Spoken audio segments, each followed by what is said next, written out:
for your patience, and sorry for this complication. So for now, we will only go with translation in Georgian and English. So I would like to start from the beginning with your permission. Good morning once again. Thank you for your participation. I would like to welcome you all to our second International Agribusiness Forum, Situation and Prospects of the Apple Value Chain in Georgia. So this second Agribusiness Forum is being organized under the scope of the project Finance, Extension and Cooperative Development for Georgian Farmers, or shortly known as FinExCoop Georgia. FinExCoop Georgia is funded by the European Union and managed by the French Development Agency, as you know. And the technical assistance is being conducted by Frankfurt School of Finance and Management in partnership with Mercy Corps, Rural Development for Future Georgia, and French Chamber of Agriculture. So throughout this forum, we will also share with you some information and updates about the project achievements and discuss with you what can be done further with your contributions. I would like to briefly introduce myself.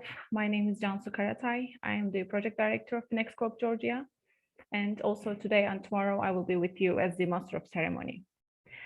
So this forum will take place in two morning sessions. The first session is being held today, and the second part will be performed tomorrow morning. And in this, we will have several plenary sessions with significant local and international speakers, where we will be discussing different aspects of apple value chain in Georgia, focusing on the overall situation and the opportunities that exist in the market. Also, for our participants in Tbilisi, we have organized a field visit to an apple orchard in Sikra village tomorrow afternoon, where you can see some good practices that were initiated through the project. In addition to listening our valued panelists and speakers, not only from the government, but also from the private sector and NGOs, we very much care about hearing the perspective of the farmers that FinExCoop has been working over the last 2 years. So between the panels, you will be watching short interviews of the apple producers that have been receiving support through the project, particularly in the use of the meteo stations that were installed to their farms through the project funding. Also, I would like to give you some practical information on this online forum. First, we offer translation in Georgian and English for now. So you can choose your language from the bottom right panel translation and listen to the forum in the language that you prefer. Second, we will have a Q&A session at the end of each panel. So in order to manage the questions and the time efficiently, we kindly ask you to raise your questions through this Q&A box. And in this way, the moderator of each session will address your questions to the respective panels. Now, I would like to start the opening plenary with our esteemed speakers. So I'd like to give the first word to Mr. Georgi Kanishvili, First Deputy Minister from Ministry of Environmental Protection in Georgia. Mr. Deputy Minister, the floor is yours. დიდი მადლობა, მოგესალმებით ბატონებო. მე მინდა რომ დღევანდელ ჩემ მისასალმებელ სიტყვაში ასე ვთქვათ, იმ ძალიან დიდი მადლობის და ჩემი დადებითი ემოციების გამოხატვის გარდა უშუალოდ ვისაუბრო იმ პრობლემებზე, იმ გამოწვევაზე, რაც აქვს ვაშლის სექტორს და ასევე იმ შეთავაზებებზე, რასაც სახელმწიფო აკეთებს. უპირველეს ყოვლისა, მე მინდა კიდევ ერთხელ დიდი მადლობა უთხრა ევროკავშირს, დიდი მადლობა უთხრა საფრანგეთის განვითარების სააგენტოს, FinExCoop-ს, ყველა იმ ჩართულ ადამიანს, რომელიც უშუალოდ მონაწილეობს ამ პროექტის განხორციელებაში. ბევრი სასიკეთო მიმართულებით მუშაობს პროექტი და ბუნებრივია ჩვენ მადლობელი ვართ და რა თქმა უნდა ჩვენთვის ძალზე მნიშვნელოვანია ვაშლის ღირებულებათა ჯაჭვის სრულად გაანალიზება, ვიწრო წერტილების ნახვა, მისი აღმოფხვრა და ზრუნვა იმისთვის, რომ საქართველოში წარმოებული ვაშლი ღირსეულად იქნეს წარმოდგენილი მსოფლიო ბაზრებზე. დღეისათვის ძალზე მნიშვნელოვანია, რომ ჩვენ უკვე შეგვიძლია შევაჯამოთ ის შედეგები, რომელიც საქართველოში ქართული ოცნების ხელისუფლებაში მოსვლამ მოიტანა და მინდა რომ ცალსახად დღევანდელი შეხვედრაც გამოვიყენო კიდევ ერთხელ იმის დასადასტურებლად, რომ ქართული არჩევანია და არა მთავრობის არჩევანია, რომ საქართველო იყოს ევროკავშირის სრულუფლებიანი წევრი. რა თქმა უნდა, ამას სჭირდება დრო, რა თქმა უნდა, ამას სჭირდება მეტი შრომა, მაგრამ სწორედ ეს არჩევანია ის, რაც რეალური არჩევანია ქვეყნის, სწორედ ეს არჩევანია იმ მონაწილეების დარწმუნებულება, რომელიც დღეს მონაწილეობენ ამ შეხვედრაში და არჩევანია იმ ბაღის პატრონების, რომელი ბაღის პატრონებზედაც იქნება ხვალ გასვლა და ნახვა, იმიტომ რომ მე როგორც ბატონ ზურაბს, ისე ბატონ მირიანს საკმაოდ კარგად ვიცნობ მეგობრებთან და მე ვიცი მათი შეხედულებები და დამოკიდებულება პროგრესისადმი, იმ განვითარებისადმი, თუ როგორ შეიძლება განვითარდეს საქართველოს ეკონომიკა და განვითარდეს საქართველოს სოფლის მეურნეობა.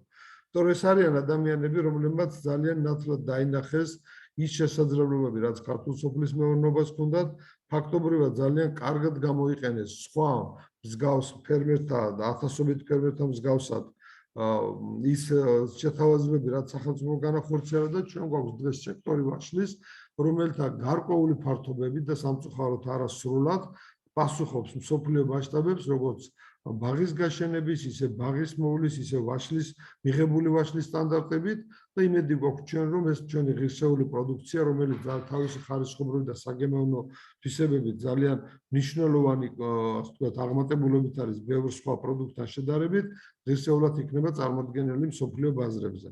მოკლედ იმის თაობაზე, თუ ჩვენ რა გავაკეთეთ პროექტების თვალსაზრისით და რას გვეგმავთ კიდევ, თითოეულმა თქვენგანმა იცის, რომ 2021 წლის ჩათვლით ფაქტობრივად სახელმწიფოს მიერ დაფინანსებული და გაშენებულია 17500 ჰექტარზე მეტი მრავალწლიანი ბაღები, რომელშიც ბუნებრივია საკმაოდ წარმოდგენილია ვაშლის კომპონენტი, ეს დაახლოებით 2000 ჰექტარამდე გაშენებული ფართობია და ბუნებრივია იზრდება კიდევ და კიდევ დაფინანსება და სურვილი იმისა, რომ გაშენდეს მეტი ბაღი.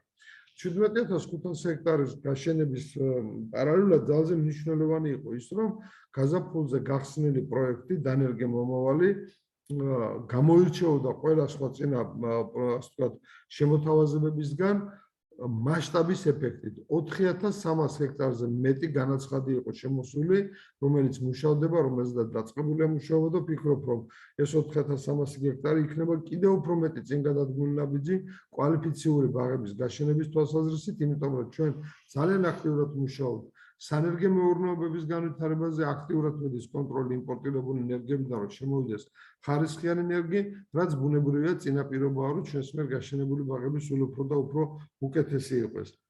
მნიშვნელოვანია ჩვენ გავითავისოთ, რომ ადგილობრივი წარმოების პროდუქცია ბაზრის განვითარების ყვალობაზე საკმაოდ სერიოზულად გისიმკვიდრებს ბაზარზე, როგორც შიდა, ისე გარე ბაზარზე და რასთავარი ეს არის სწორი საფასო პოლიტიკა, იმიტომ რომ თითოეული, ასე ვთქვათ, ჩვენი პროექტის მეშვეობით, ჩვენ ეს გულისხმობ გადამამუშავებელი და შემნახული საწარმოების პროექტს, ჩვენ ვაშენებთ უფრო და უფრო მეტ მაცივარს, უფრო და უფრო მეტ გადამამუშავებელ საწარმოს, რაც საშუალებას გვაძლევს, რომ განვახანგრძლივოთ ბაზარზე მიწოდების პერიოდი, მოხდეს ისე, რომ თითოეულ ფერმერმა შესძლოს მისთვის სასურველ დროს გაყიდოს ვაშლი და გაყიდოს იმ მაღალი ღირებულებით, რომელიც ბუნებრივია შენახვის და შემდგომ დროის გახანგრძლივების ფარგლებში ბაზარზე მიწოდება უზრუნველყოფს.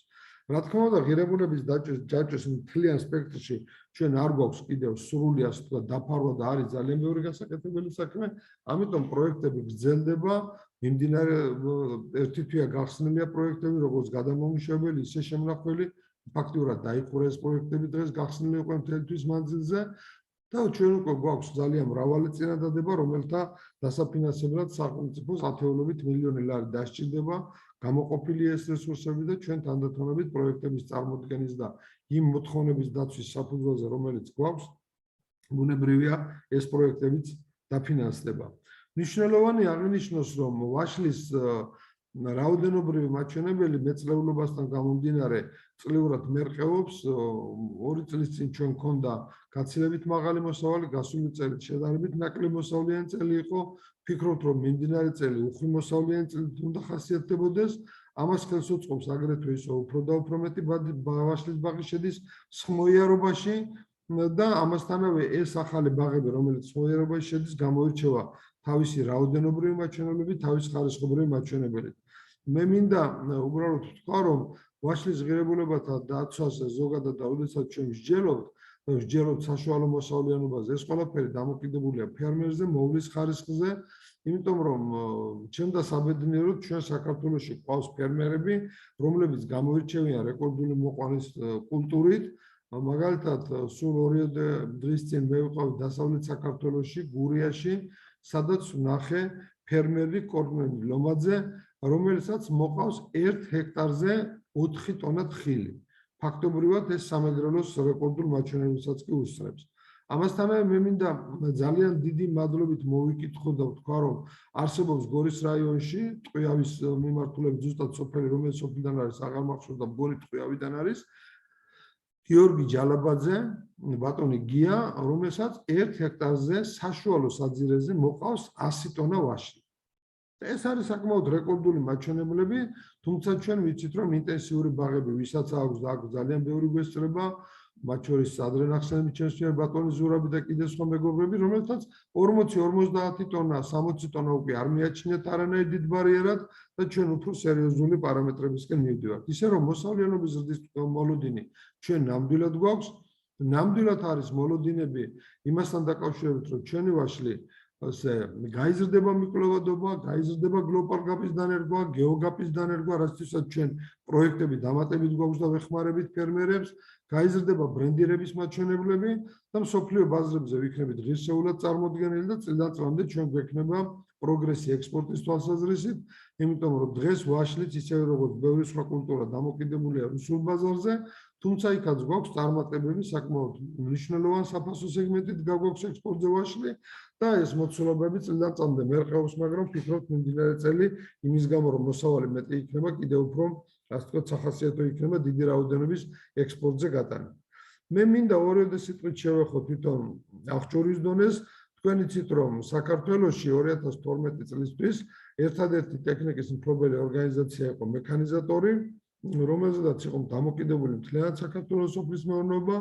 განვლილი პერიოდის მანძილზე მთავრობის მიერ განხორციელებული პროექტების შედეგად კერძო მფლობელობაში უკვე არის ახალი პროგრამები დაფინანსებული 3000 ერთეულზე მეტი სხვადასხვა სიმძლავრის ტრაქტორი და ასევე მექანიზატორიდან, სადაც 1046 ტრაქტორი იყო, 900 ტრაქტორი თითქმის გადასულია კერძო ხელში. ანუ ჩვენ შევქმნით ქვეყანაში საკმაოდ მძლავრი სატრაქტორო პარკი, თუმცა ეს კიდევ ჩამორჩება იმ მოთხოვნებს.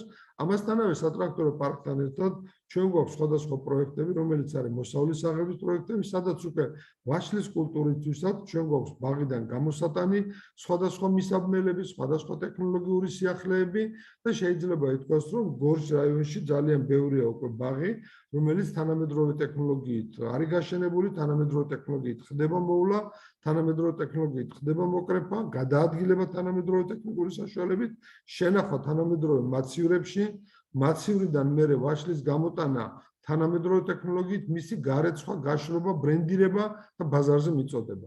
ეს ღირებულებათა ჩაჭრის ეს სეგმენტი, რომელიც არის პირველადი პროდუქციის მიწოდება, ფიქრობ თავის ძალას იკრებს არა ყველგან, რა თქმა უნდა, მაგრამ ჩვენ გვაქვს მნიშვნელოვანი პროგრესი ამ თვალსაზრისით. რა თქმა უნდა, მეორე ეტაპი ჩვენთვის მნიშვნელოვანია, როდესაც უკვე არსებული პროდუქციიდან ნაკლებ ხარისხიანი ვაშლის გადამუშავებას ეხება.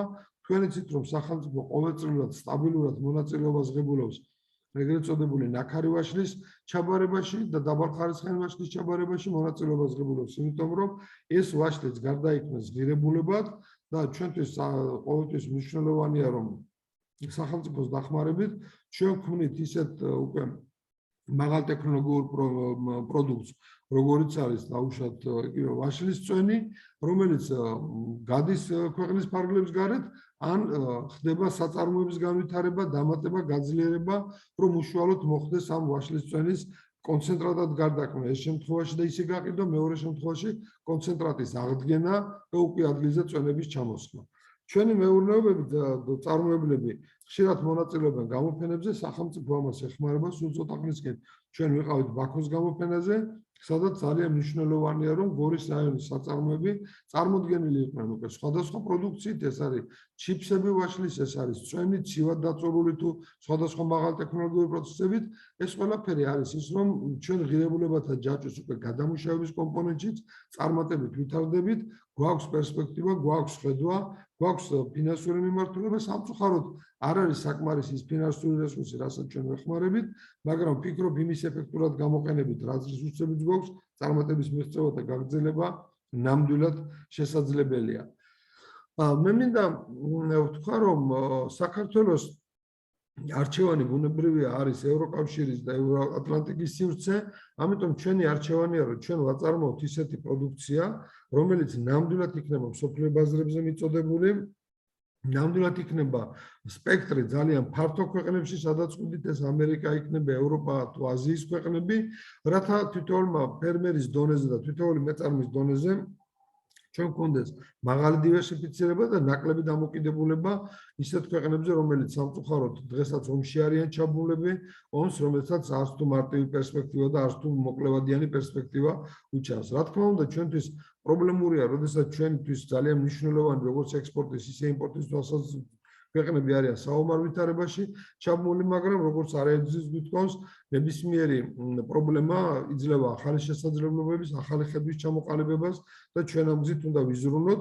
სწორედ ამიტომ ჩვენ გავააქტიურეთ დაფინანსება გლობალ გაპის მიმართულებით, ასევე გავააქტიურა სურსათის სამსახურმა ასე ვთქვათ, მიკვლევადობის გაზრდა, სათანადო ანალიზების ჩატარება, ეს იქნება ნარჩენი პესტიციდები, მძიმე მეტალები თუ ასე შემდგომ, რომ ჩვენ ნამდვილად ხარისხიანი პროდუქცია მივაწოდოთ როგორც უშუალოდ ქვეყნის შიდა ბაზარს, ისე გავიდეთ გარე ბაზრებზე. ვფიქრობ, რომ ფერმერები ამ თვალსაზრისით მუდმივად იზრდებიან, ვითარდებიან, ჩვენ ვავითარებთ ლაბორატორიულ სექტორს, ლაბორატორიული სექტორის განვითარებაში მნიშვნელოვანია ის, რომ თვითონ ფერმერები ჩაერთონ თანდათანობით და აკეთონ მეტი ანალიზი, რომ დარწმუნებული იყვნენ მათ მიერ წარმოებული პროდუქციის ხარისხში და უკვე ხედავდნენ, თუ რა პერსპექტივებია, როგორ შეიძლება წავიდეს და რა თქმა უნდა, კომპონენტი, რომელიც არის გადამუშავების კომპონენტი, კიდევ უფრო მეტად გასაძლიერებლად, რომ ჩვენ მივიღოთ უფრო მეტი პროდუქცია, სადაც მაღალია ქვეყანაში შექმნილი ღირებულება და რომელსაც უფრო მეტი ფული შემოაქვს ქვეყანაში.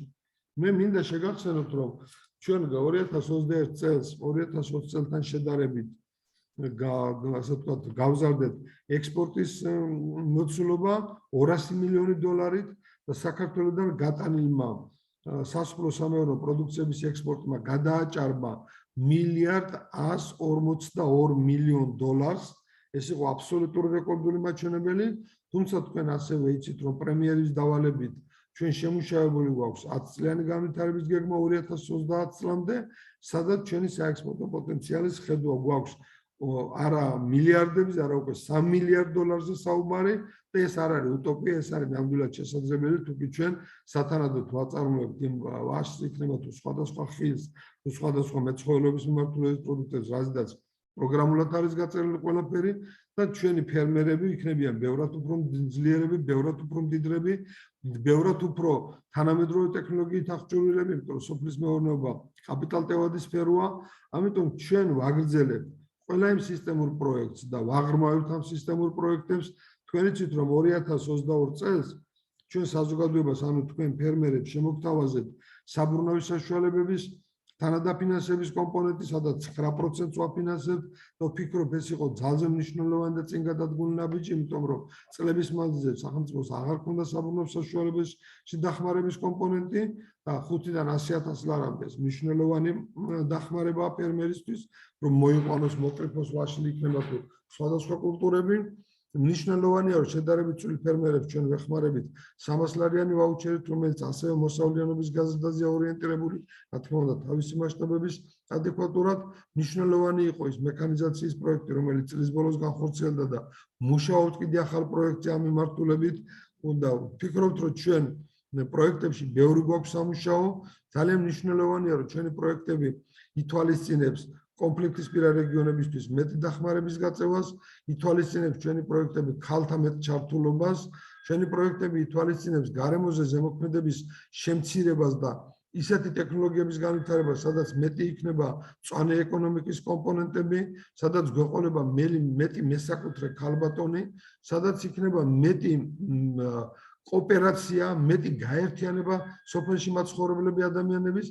წლიდან წლამდე ჩვენ ვავითარებთ და ვაძლიერებთ მელიორაციის მიმართულებით. მნიშვნელოვანია, რომ გორის რაიონში სწორედ ხილი, სადაც მეტად ვითარდება, ისეთი ადგილების მორწყვა დავიწყეთ, რომელიც 30 წელია წყალი არ მისულა, აღვადგინეთ ნადარბაზების ტბა პრაქტიკულად, რომელშიც 2 მილიონ კუბომეტრამდე წყალია უკვე და ეს საშუალებას იძლევა, რომ გორიკასპის მონაკვეთში, სადაც ჩვენ ახლა ვხედავთ ხორბლის და ქერის ნათლის პარტობებს, უახლოეს მომავალში ვიხილოთ ვაშლის ბაღები თუ სხვადასხვა ხილის მიმართულების ბაღები.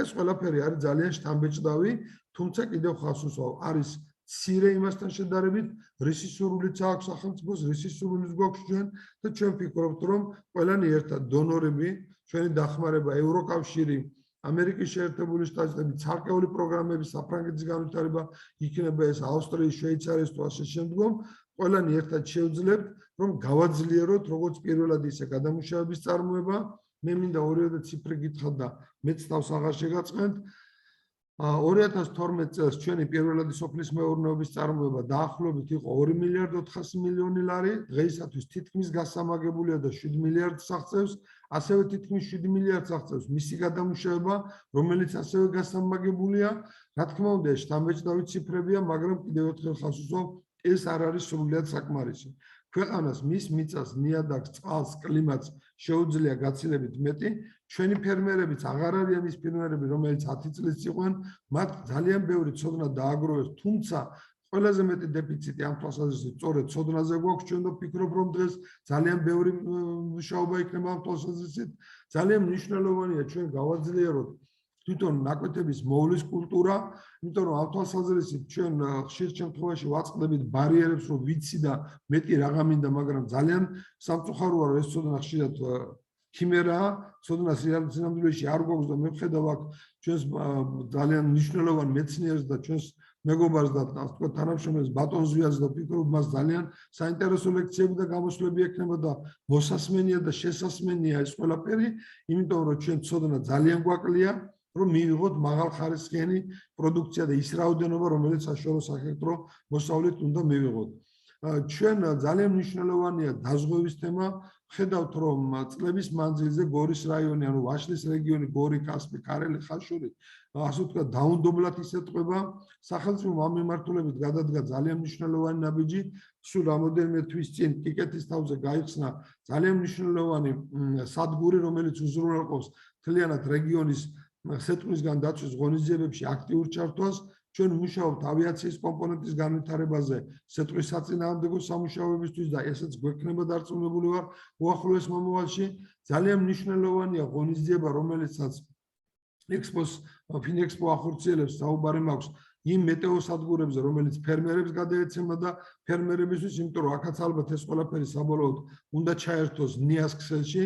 თქვენ იცით რომ ჩვენ სურსათის ეროვნულ სააგენტოში თუ სამეცნიერო ცენტრში და ყველგან რაც სადგურები ქონდა გადავეცით ნიას, იმიტომ რომ მან გააფართოვოს დაფარვა და მონაცემთა ანალიზები და დასკვნები, რომელიც ფერმერებს ეძლევა, არის მნიშვნელოვანი. ჩვენ მუშაობთ კოსმოსური ტექნოლოგიების განვითარებაზე, რომ შევძლოთ თითოეულ ფერმერს მივაწოდოთ ცოდნა და ამ თვალსაზრისით ძალიან მნიშვნელოვანი წამოწყება აქვს, როგორც მიწის სააგენტოს და ბატონი მიშელაძე დარწმუნებული არის საუბრებს ამ თემაზე, ასევე ფერმერთა ასე ვთქვათ ასოციაციას, რომელიც უკვე თითოეული ინდივიდუალური ფერმერის დონეზე სათანადო რეკომენდაციის გაცემის საშუალებას ქმნის. ვფიქრობთ, რომ თანამედროვე ტექნოლოგიების განვითარება ჩვენ მოგცემს უკეთეს მოვლას, უკეთეს ხარისხს, უკეთეს ცოდნას და ეს ყველაფერი იქნება ძალიან მნიშვნელოვანი კომპონენტი, რაც შეავსებს ერთმანეთს და საბოლოოდ მივიღებთ განვითარებულ სოფლის მეურნეობას. მე ბატონებო, არ ვიცი, მგონია რომ არაფერი არ გამოგრჩა, მაგრამ ძალიან ამ მიმართულებით და ყველა მიმართულებით სახელმწიფო მუშაობს. ჩვენ მუშაობთ მიწის კონსოლიდაციაზე, მიწის აღრიცხვაზე, ლეგალიზაციაზე. ჩვენ უნდა შევძლოთ საზოგადოებაში გადავტეხოთ ეს ძალიან ცუდი თემა სოციალურ საკითხებზე მსჯელობა, იმ თვალსაზრისით რომ არ გვიჭირს ჩვენ ისე როგორც მონაცემთა ბაზები იძლევა პირიქით დღეს საშინელი დეფიციტია კადრებზე, საშინელი დეფიციტია ადამიანებზე, რომლებიც მოვლენ და სოფლის მეურნეობაში იმუშავებენ. მე გუშინ მოვიარე მთელი კახეთი დალის წყალსაცავიდან დაწყებული მოსავლის აღების თემა უკვე ხორბალშიც იწყება და მე ვხედავ რომ საქართველოს მასშტაბით აღარავინ აღარ ლაპარაკობს იმდენს არც ფულზე, არც ტექნოლოგიაზე, არც ტრაქტორზე, ეს იყო პრიორიტეტული ყოველთვის წლების მანძილზე, ეხლა ლაპარაკობენ მუშახელზე, რომელიც ფიზიკურად აღარ არის. ამიტომ ჩვენ გვჭირდება მეტი ტექნოლოგია, მეტი ოპერატორი, მეტი განვითარება, მაგრამ სოფლის მეურნეობა არის ის დარგი, რომელშიც ხელისშრომის გამორიცხვა უბრალოდ არ შეიძლება.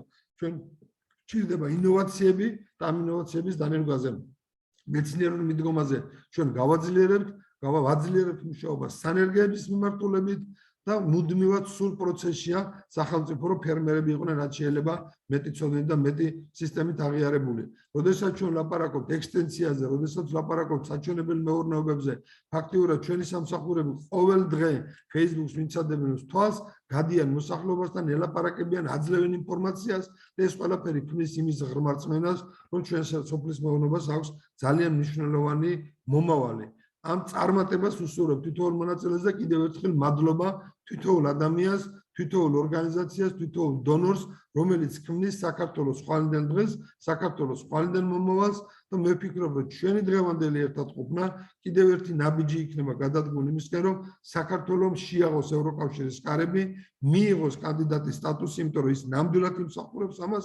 მე ვიცი რამდენი გააკეთა სახელმწიფო აპარატმა ამისთვის, მე ხშირად საჯარო მოხელეების შრომა იკარგება, მაგრამ აღდგომის დღეებში შვებულებაში გასული ხალხი დავაბრუნეთ უკან, რომ ღირსეულად და წარმატებით და მოკლე დროში შეგვეცო ის განაცხადი, რომელი განაცხადით შევისო ჩვენ როგორც სოფლის მეურნეობის სამინისტროს.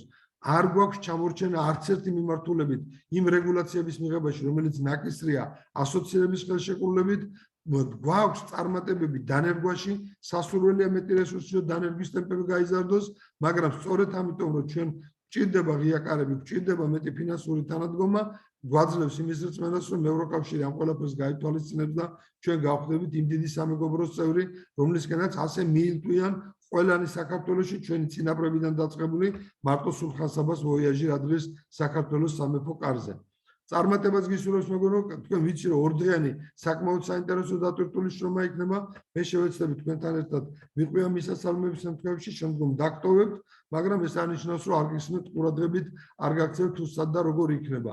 მინდა მოვიკითხო თითოეული ფერმერი, რომელიც ძირითადი საყრდენია და უსურვოთ მათ, რომ რაც შეიძლება მეტი ცოდნა და სარგებელი მიიღონ დღევანდელი და მსგავსი ღონისძიებებისაგან. წარმატებას გისურვებთ და დიდი მადლობა.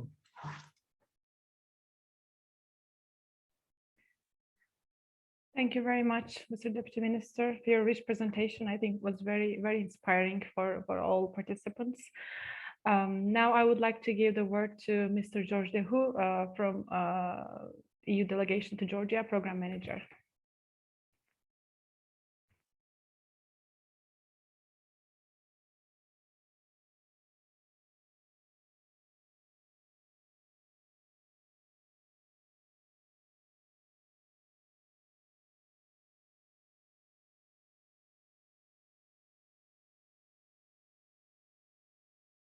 Sorry for the delay. As usual, I'm having problem finding my microphone. Anyway, I hope you all hear me well. Yes. Okay, good morning to everybody. And thanks to FinExCoop for inviting me to this meeting and delivering some opening remarks. I will try to build on the extensive ones from the First Deputy Minister, but he's making things actually much easier for me because the transition will be much easier. My role today was to, at the request of the organizer, to look at the EU support to the agriculture sector in Georgia. For some of you, obviously, it's going to be an endless repetition of previous presentations, but for the others, I hope you will find this interesting. But I will focus more afterwards on what the future holds in terms of that support. So for the moment, and it's very well known, the core of our support to the sector is the MPART program. And it's good once in a while to remind people that the MPART program is not limited to Georgia. It's actually a program which is implemented in the whole neighborhood, including the neighbors of Armenia, for example. But it is probably in Georgia where it is the most developed. I will extend a little bit on this program in the next slide. But it's also important to remember that it's not limited to MPART. Our support in terms of bilateral cooperation is including a series of other interventions. The other one is actually the one who is the host today. So the AFD MPART, and I prefer to use the term FinExCoop program, which will run until later this year, or maybe even next year. The particularity of this program is that it is implemented as a part of MPART, but at the same time under regional financing. And it is a combination that we particularly like and we're looking at for future program. And as mentioned earlier, this is implemented by our colleague from France, from the AFD, since 2017. We have another area of intervention with colleagues from Austria and supported by Sweden, which is the Greta program, which is looking at sustainable mountain tourism, but more importantly for today, looking at organic production. I visited some of their sites, and I think this is probably one of the programs that can give some valuable lesson learned for the development of the apple sector. We have also the cluster for development, which is more looking there at the private sector performance and their business sophistication. One of their components is looking at wine, so this is why I included it here. And this program is implemented by our colleague from the German corporation, GIZ. We have a relatively new program, which is called EU Innovative Action for Private Sector Competitiveness. The title says exactly what it is about. There is an important component under it implemented by FAO, which is looking at the quality seedlings and saplings available on the market. This component works particularly close with the Ministry Research Center and is an important one under the scope of this type of production. I think maybe Javier at some point will talk about this. And finally, we have another instrument which we particularly like as well, which is a twinning between government institutions of EU countries and Georgia. This one is looking at the SPS and food safety. It's implemented by Latvian, Estonian, and Swedish colleagues with the National Food Agency and the Revenue Service of the Ministry of Finance. So this you have a bit of an overview of all what we do for the moment in terms of support to agriculture in Georgia through the bilateral cooperation. There are other also ways of financing, including through the international finance institutions and through regional program, but this is really the core of what we do here. MPART, as I said, is the big support to agriculture. We are implementing it since 2013. We are now at the fourth phase. It's a total of around 230 million euros. The particularity of MPART, and this is why I wanted to have a separate slide on it, is that it's a budget support. So it is an instrument which is there to support the government of Georgia in the implementation of the sector strategy, as well as reinforcing those strategies. So you see through the phases how this has evolved. The first MPART was under an old strategy that we don't really talk about much anymore, but which was a prelude to the other ones. MPART 2 was based on the strategy for agricultural development, which ended up in 2020. And MPART 3 on the rural development strategy, which ended up in 2020 as well. So we are now under this now well-known new agriculture and rural development strategy, 21-27, who has quite a significant component on improving quality of production in Georgia. And the first deputy minister went extensively over this earlier. So what I want to emphasize here is that MPART is there to support that strategy through the budget support. And I will now talk about the current phase, which is MPART 4. Which you will see, and you see, I don't know if you see that well actually on the bottom, but this budget support disbursement is really based on the realization of those strategy indicator, but with a special focus on food safety and focus on rural development. And amongst others, which is of interest for us today, is that some indicators are linked to the quality of seedlings being produced in nurseries, private nurseries around the country, the quality schemes, and production loans, so access to finance. I think these are important indicators that need to be realized within this year and the next, which are key to this discussion today. We have complementary measures to support this. One of the main one is a contract we have signed at the end of last year with FAO and the Czech Development Agency, but there will be also some support under rural development and NGO grants. I can't really talk about those two ones because they're still under contracting. I hope also that you can see through those two slides how much we have a Team Europe approach to support to agriculture in Georgia. So if you knew, and I would click you go back to this one, you see the number of member states with whom we collaborate under the implementation of EU funds, but we also have the other way around, a support to other initiatives of member states. So we really are keen on this Team Europe approach to supporting the sector in Georgia. Now, what is the future holding? First, Deputy Minister mentioned that Georgia's ambition is indeed to align with EU standards and principles, and that this has been further reinforced by the Georgian application to EU membership. And it comes at a time where the sector, the agricultural sector and rural development sector are evolving as well quite significantly in Europe. So we see future support to agriculture in Georgia a bit in line with some of those principles and the one of the DCFTA, excuse me. And I thought it was a bit useful to see how this evolution is taking place. As you know, at the end of December last year, the new Common Agricultural Policy was agreed. We are now in a phase where implementation modalities are being put in place to start by 2023. I will not lecture you on the CAP, and Georgia is not yet a member, so it's not the purpose of this, but it's more on the principles behind it. The principles which reflect how also not only the production has evolved, but also the mind of the consumer and what the market wants.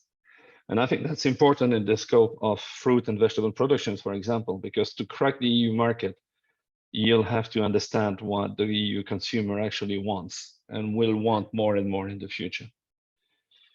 So it's a new way of working, it's a modernization of the production, but I think that the key element is the one on the bottom right corner, which is greener, fairer, and more competitive.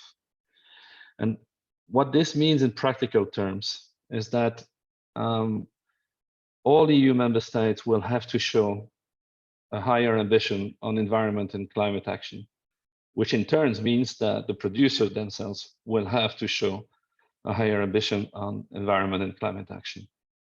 And this is part of the Green Deal targets, but will be in conditionality to the approval of the strategic plans that the member states will have to provide. And that includes quite strong conditionalities, like 25% of the budget going directly to eco schemes, being organic, agroecology, cardboard farming, and so forth, and animal welfare, which is obviously not really the subject of this conference, but was worth mentioning. Sorry again. There will be also quite strict conditionalities linked to climate and biodiversity, like, for example, 40% of the, oh, sorry, there's a word missing there. But anyway, member states will have to dedicate 10% of the EU budget to biodiversity objectives. And I think there has been a bit of a, this presentation was modified in front. So, but anyway, there will be conditionalities linked to the climate change and biodiversity.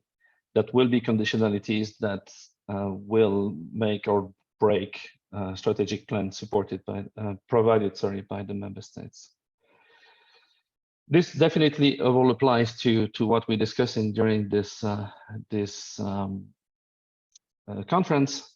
Something which is maybe less the subject, but I think it's important to bear in mind is that there is an evolution to a fairer cap as well. And this is the recognition, which is really something which is so relevant for Georgia, which is the income coming from agriculture has to be distributed.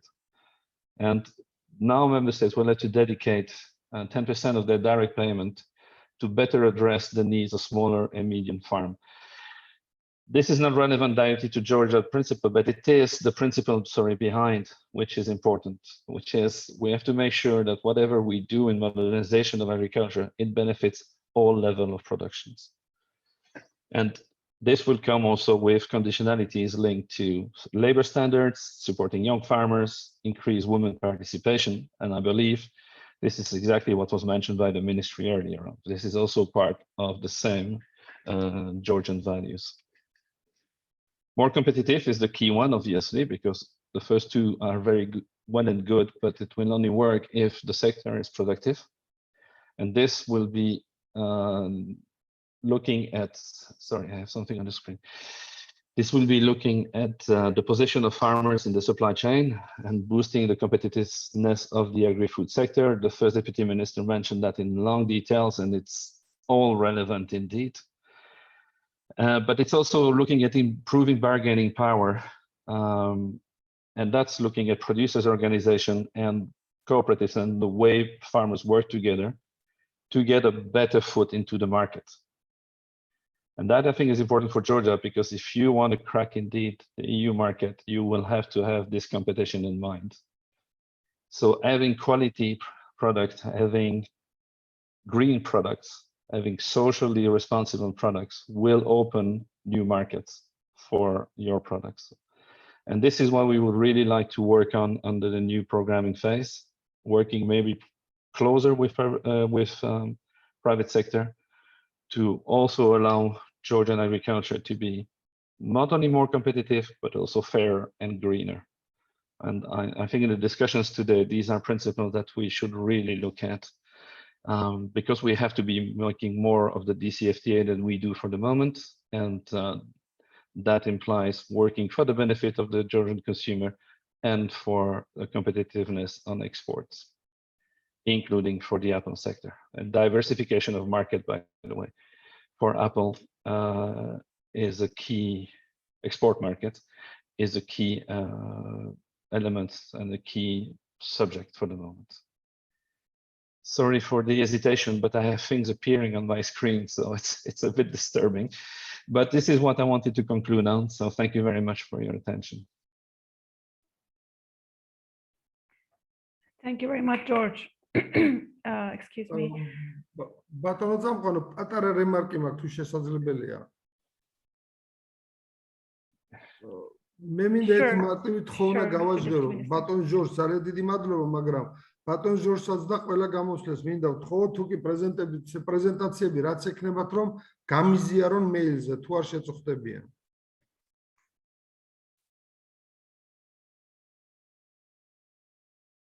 Sure. Yeah, sure. Yes, for დიდი sure. მადლობა. Yeah, no, absolutely. After I corrected this mistake on the slide, because I think something was missed in the copy and paste. But yes, absolutely. Yes, I have actually, if you're interested, I have a longer presentation on the CAP, which I can also share.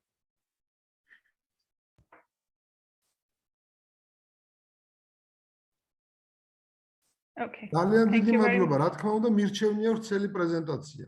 მაქსიმუმ მირჩევნია ვრცელი პრეზენტაცია. Okay. Thank you very much, George.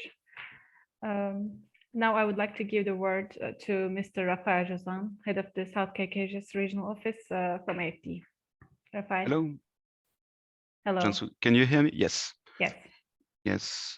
Hello to everyone, Your Excellency, First Deputy Minister Khanishvili, dear organizers, dear participants.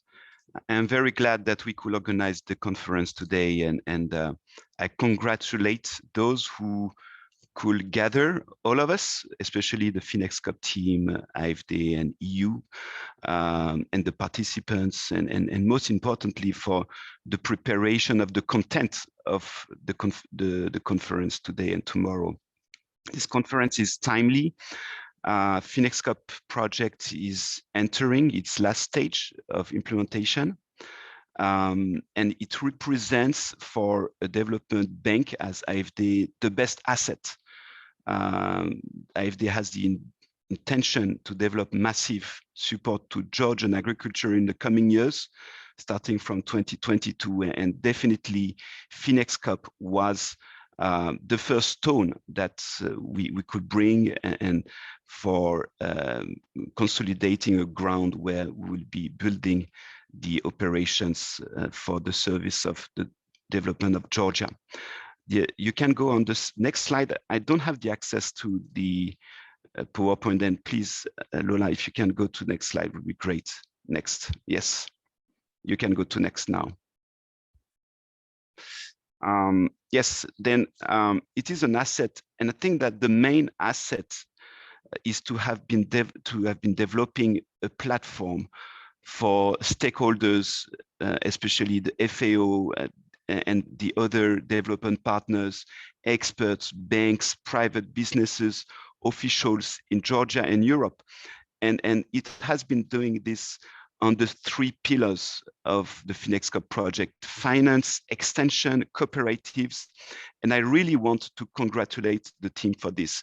And Apple Value Chain is one of the examples of actions implemented by FinExCoop. It's not the only one, but one of those, with some pilots, with some transfer of technologies and know-how, and most importantly, results of actions implemented. And I think that one of the targets of today's conference and tomorrow is to draw the lessons learned together with all participants, and especially those who will have the chance to visit the sites, because there will be a site visit as well. And now the ambition of AFD as a development partner of Georgia is to capitalize on the innovative experiments and scale up for addressing the development challenges of Georgia. Next slide. And I would like to present the main principles of AFD actions in the coming weeks and years. And the first principle is basically to focus our efforts on a pilot territory, which we call the Yori River Basin and the Zemo-Samgori irrigation scheme, in connection with some other development partners who will be also investing in agricultural sector and irrigation. And we have the intention to build an agro-industrial cluster close to Tbilisi and around Tbilisi. Next slide. And the main principle of this agro-industrial cluster is connected to the sustainable management of the resources. And it's also in connection to this EU horizon, promoting integrated water and land resources management. And yes, land is a critical issue in Georgia, especially connected to some social issues, and it will be addressed there. Then, of course, the development of some climate smart agriculture. Climate change is definitely one of the key challenges that Georgia is facing, and the farmers will need support for adapting to the climate change. Building sustainable value chains will be one of the 5 principles, with connection between farmers and the consumers and then the 5th principle is the strengthening of the technical and human capacity, not only the farmers, but also the agro-industry, the skills and instruments for water and land management agencies, the capacity of the state and of the SOE providing the services to the farmers. Then we will be consolidating this comprehensive program that will be targeting this pilot territory. We know that what Georgia is facing is huge, especially the requirements proposed by EU. And we know that if we try to do everything and support all regions in one batch of actions, there might be some some adjustments needed, and we want to work with a comprehensive approach based on this pilot territory. It will be achieved by some public and private investments supported by AFD, but also with some technical assistance program supporting the stakeholders in the basin. You can go to next slide.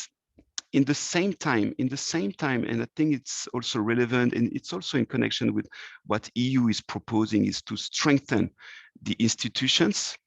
And on the territory, we will be supporting MEPA, NEA, the National Environmental Agency, the Land Management Agency, and also GA, which is the water supplier for irrigation, but not only for irrigation, as the water is also supplied for the cities and for the industries. Next slide. Then Apple value chain is absolutely relevant with FinExCoop pilots demonstrating how much we can shift to some more value for water principles, and with some opportunities offered by value chain development principles. And then I wish that today conference and tomorrow we will be continuing defining together the actions that will be implemented.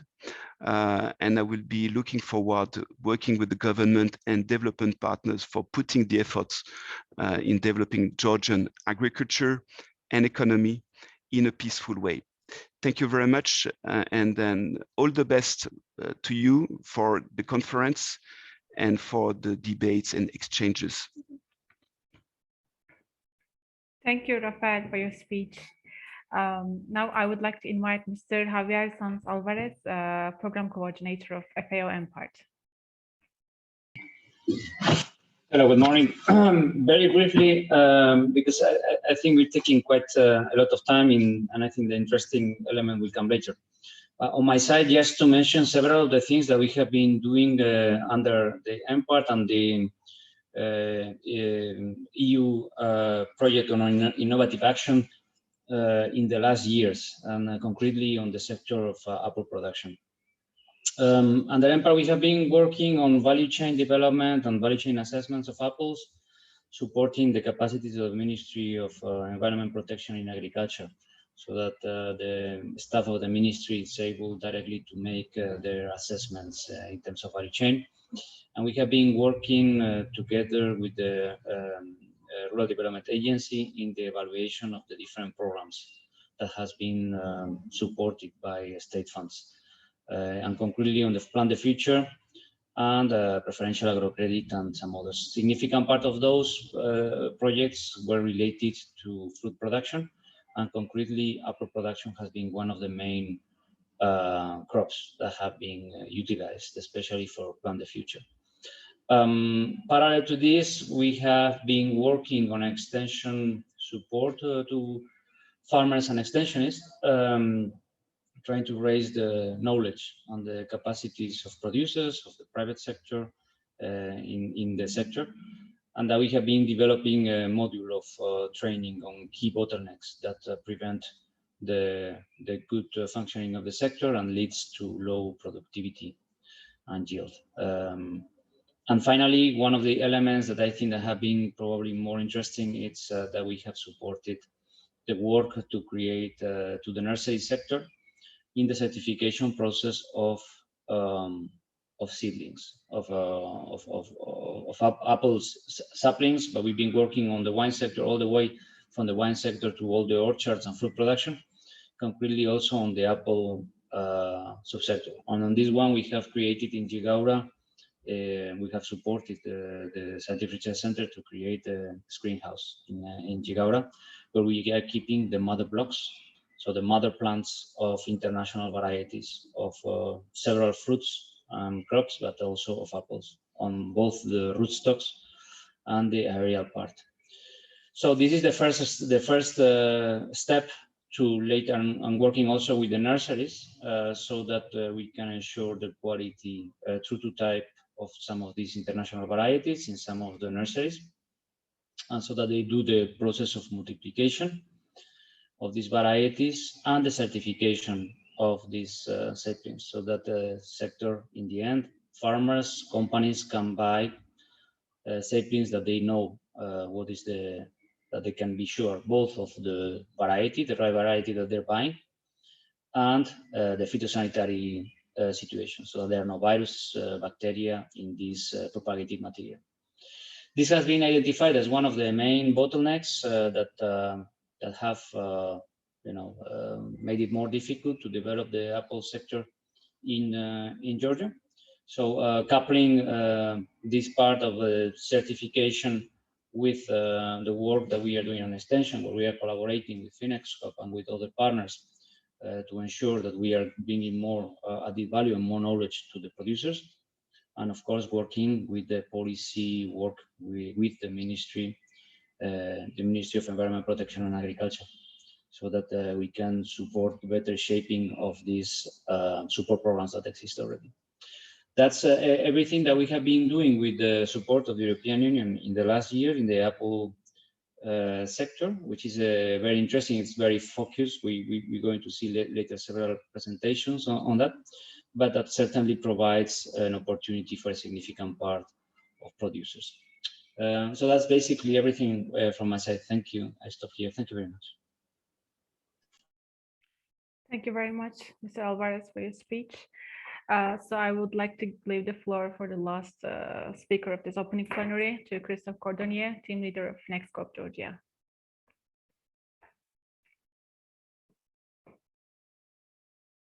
I think before I'm seeing the hand of Fabian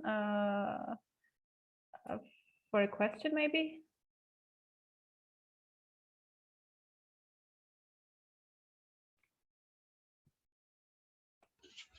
My hand, it must be a mistake. Sorry. No, it was actually the hand. I'm seeing a raising hand from Fabian Martel, but maybe it was a mistake also. I think Okay, it was an Christophe. accident. Okay, Christophe, the floor is yours. Thanks a lot, Jantu. First of all, thanks to all the participants. It's really not only a pleasure, but a great honor to try to share with you what we have learned from our work, both in the field and out of the field in this highly strategic value chain, which is apple. I will try to be short because we are slightly late. My presentation will focus both on the demand and the supply side of the value chain. Now, the demand side, first of all, if we take some distance, we understand that the world consumption is changing because globally we have an increase in income of the population. It is very much the case in Georgia, which has nowadays one of the highest level of GDP growth in the region and even worldwide, with very good figures last year and this year. When incomes increases, the type of consumption of food changes.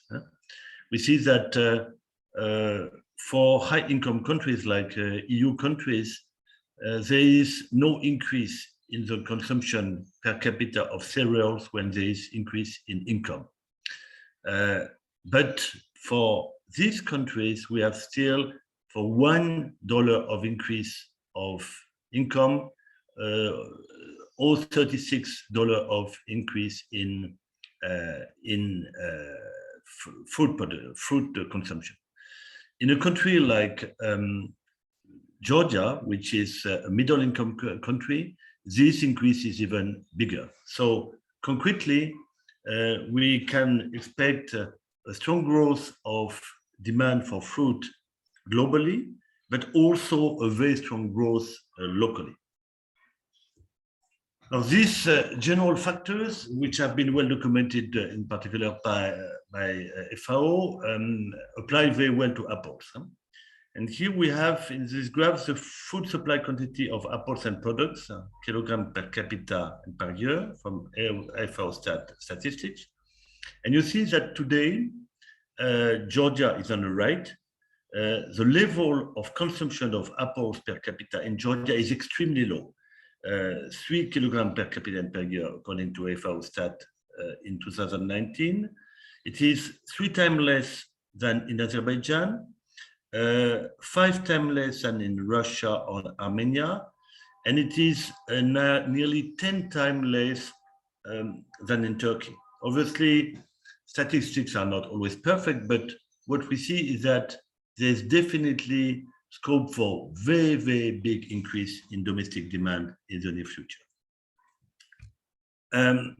Despite the fact that it has modest local demand and that it has excellent agronomic conditions to produce apples, Georgia has not yet been able to generate the large trade surpluses of its regional neighbors, which have similar conditions to grow good apples, such as Turkey, Moldova, Iran, or Azerbaijan.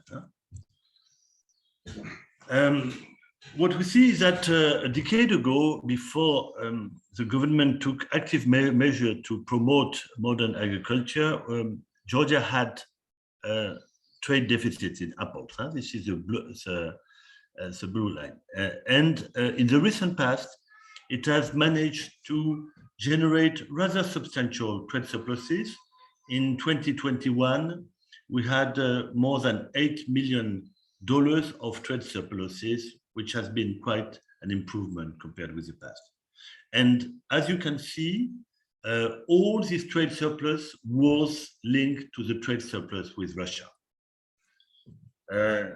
In 2021, out of this $8.6 million of exports of apples, 8.4 was going to Russia. The other countries, especially the one of CIS countries, the CIS countries for which there are no custom tariffs for Georgian export, had a marginal role. It must be noted in this respect that Russia was the second biggest importers of apples before 2014, and the sanctions on its economy, which followed its takeover of Crimea. But despite this embargo, Russia remains the third biggest net importer of apple, with a trade deficit of $672 million in 2021, just after Germany and Indonesia. Note on this graph that apart from Russia, you have countries which are not so far away from Georgia, which are also very big importers, in particular the Gulf countries, for which Georgia is trying to increase its trade link in a very dynamic way. Let us still focus on Russia. Here in this graph, you have the increase in the production of wheat. It is a very, very important element in the current crisis, geopolitical crisis. So you see that between 2000 and 2020, Russia increased its production of wheat by 149%. Its production of apples didn't follow the same trend. And in fact, until 2010, there has been a very strong decrease in apple production in Russia. But from 2010 till now, there have been nearly a doubling of the output of apples of Russia, which is linked to very much to an increased level of areas planted and harvested. And this is linked also to very strongly supportive policies from Russian government to its producers. So what it means is that sooner or later, the Russian market will decline, and we cannot rely, apart from any geopolitical concern, we cannot rely on the Georgian market as a long-term export market for Georgia. We can see already that the after 2000, after the peak of 2012, when there was a trade deficit of $1.2 billion of apple for apples in Russia, we have had a very strong contraction after 2014. But after this contraction, despite the fact that Russia can find apples in many other countries than the one for which it has implemented sanctions, including the CIS countries, the net trade deficit remains half of what it was a decade ago.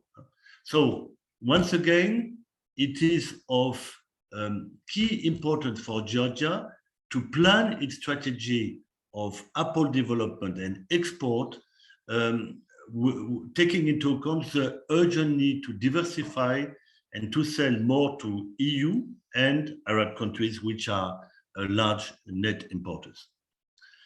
This is for the demand side. The supply side.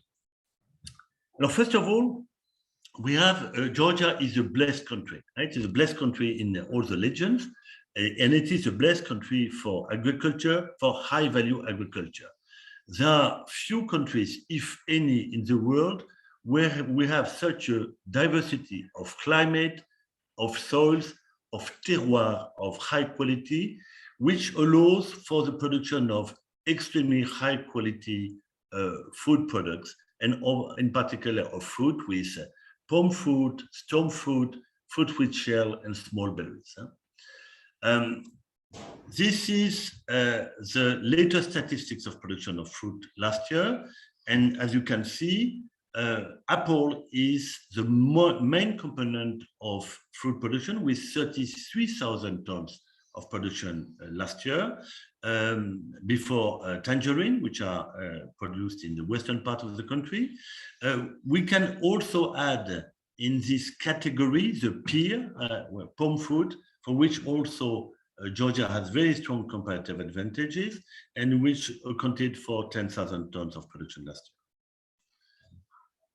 year. As has been underlined by Mr. Khanishvili, we have had a very strong support from MEPA, through the Plan the Future program, which finance, according to the information I found on MEPA website, 1,185 hectares of modern apple orchards, with very large investment, around $20 million, financed mainly by Rural Development Agency co-investment subsidies and Rural Development Agency preferential agro credits. In this respect, I must underline that compared with nearly all countries of the region, Georgia has for fruit among the best system of finance. I was recently working with FAO in Azerbaijan on similar sectors, and Azerbaijan, despite the fact that it is a much richer country thanks to oil and gas, has not the level of support we find here in Georgia. However, this support has allowed for substantial increase in acreage, but we have not yet, as far as we can judge by Geostat statistics, a big upsurge of output. In 2014, we had 82,000 tons of apple produced. We had a peak last year in 2020 of 89, and last year we had only 73. And you see there is a very big, what is very, very interesting in the Georgian case are the big inter-annual variations. Another feature of apple production in Georgia is that it remains very much linked to one single region, Shida-Kartli, even though other regions, including regions like Kakheti, are also very well suited for the production of apples. according to Geostat statistic, Georgian yields remain very low by regional and international standards. So this in 2020, according to Geostat, we have 3.6 ton of apples per hectare against 8.3 in Armenia, 9.5 in Russia, and Turkey 25.2, and the best country like New Zealand and Chile are around 50 tons on average per hectare. So we have a possibility to climb the ladder, which is huge. To think that we can increase by 3 or 4 times the output of apples in the near future, thanks to modern technology and excellent agronomic conditions, is not a dream. And this is very much what we focus on in FinExCoop. What we have what are the key bottlenecks in terms of increase of yields? First of all, a major factor is alternation. We saw that 1 year we have a big harvest, the second year a much lower harvest. It is partly linked to actors God like hail, and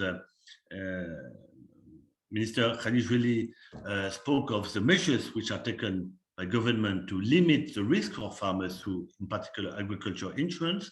But we have also other ways to protect farmers against hail and late frost. But also alternation is linked to lack of good technology. There is pruning is a way to reduce alternation, as well as other technologies such as thinning of trees, which can be done manually or mechanically. We have a problem with alternation. We have many problems with alternation. First of all, it is very difficult to develop a solid export strategy if one day you have 50 tons in your orchard and the second year you have 10 tons. So it is very important to keep the volume as stable as possible in order to ensure long-term contracting relationship with your buyers abroad. Second problem, and Marc Lancien will discuss this more in detail, is when you have alternation and very good crops, you have a lack of calcium in the fruit, which leads to what you see on the photo, or to bitter pit, and so to the fact that these fruits cannot be consumed as top quality fruit. Another key problem of Georgian orchard is still poor management of pests, like scab, you see on these two photos, which is becoming more and more frequent, in particular because of climate change and because of what we see today in these last days in Georgia, a combination of warm weather and high level of humidities. Now, to deal with these problems, farmers for apples, as well as for other permanent crops such as vineyards, have been using more and more pesticides, and with the risk of less and less result as pests and disease become resilient to treatment. And you see that Georgia, which was a country with very low consumption of pesticides 15 years ago, there's a very strong increase in the consumption of pesticide, while in the same time, as was highlighted by George, the Green Deal, EU Green Deal, plans for a reduction by 50% in the use of pesticide by 2030. So we need to find a way to become more European in this field. So we can, the use of pesticides, even in conventional orchards, can be dramatically reduced and can have a much bigger impact if pesticides are used just on time. And this is the reason why FinExCoop, it will be described today and tomorrow, has developed the use of meteo stations with effective software like Rimplo, which can give precise instructions to farmers on when and how to treat pests. There have been, as highlighted by Mr. Khanishvili, some tentative experiences in Georgia, but the results have not been up to the expectations, either because the meteo stations had been given to input suppliers and they had no real interest in reducing the demand for their products, or to the state and National Food Agency, which is not always directly connected to farmers in the field. We have other technologies which we are also testing, like pheromones. Finally, we have, as highlighted by George, a very, very large potential for organic farming in the field of apples, in particular in upper areas and mountainous areas where we can also develop large-scale production of apples. I remind the participants that, for instance, in Europe, a country like Austria or Upper Adige in Italy are key players in the apple sectors, and they have usually their production in mountainous areas where the pressure from pests is lower.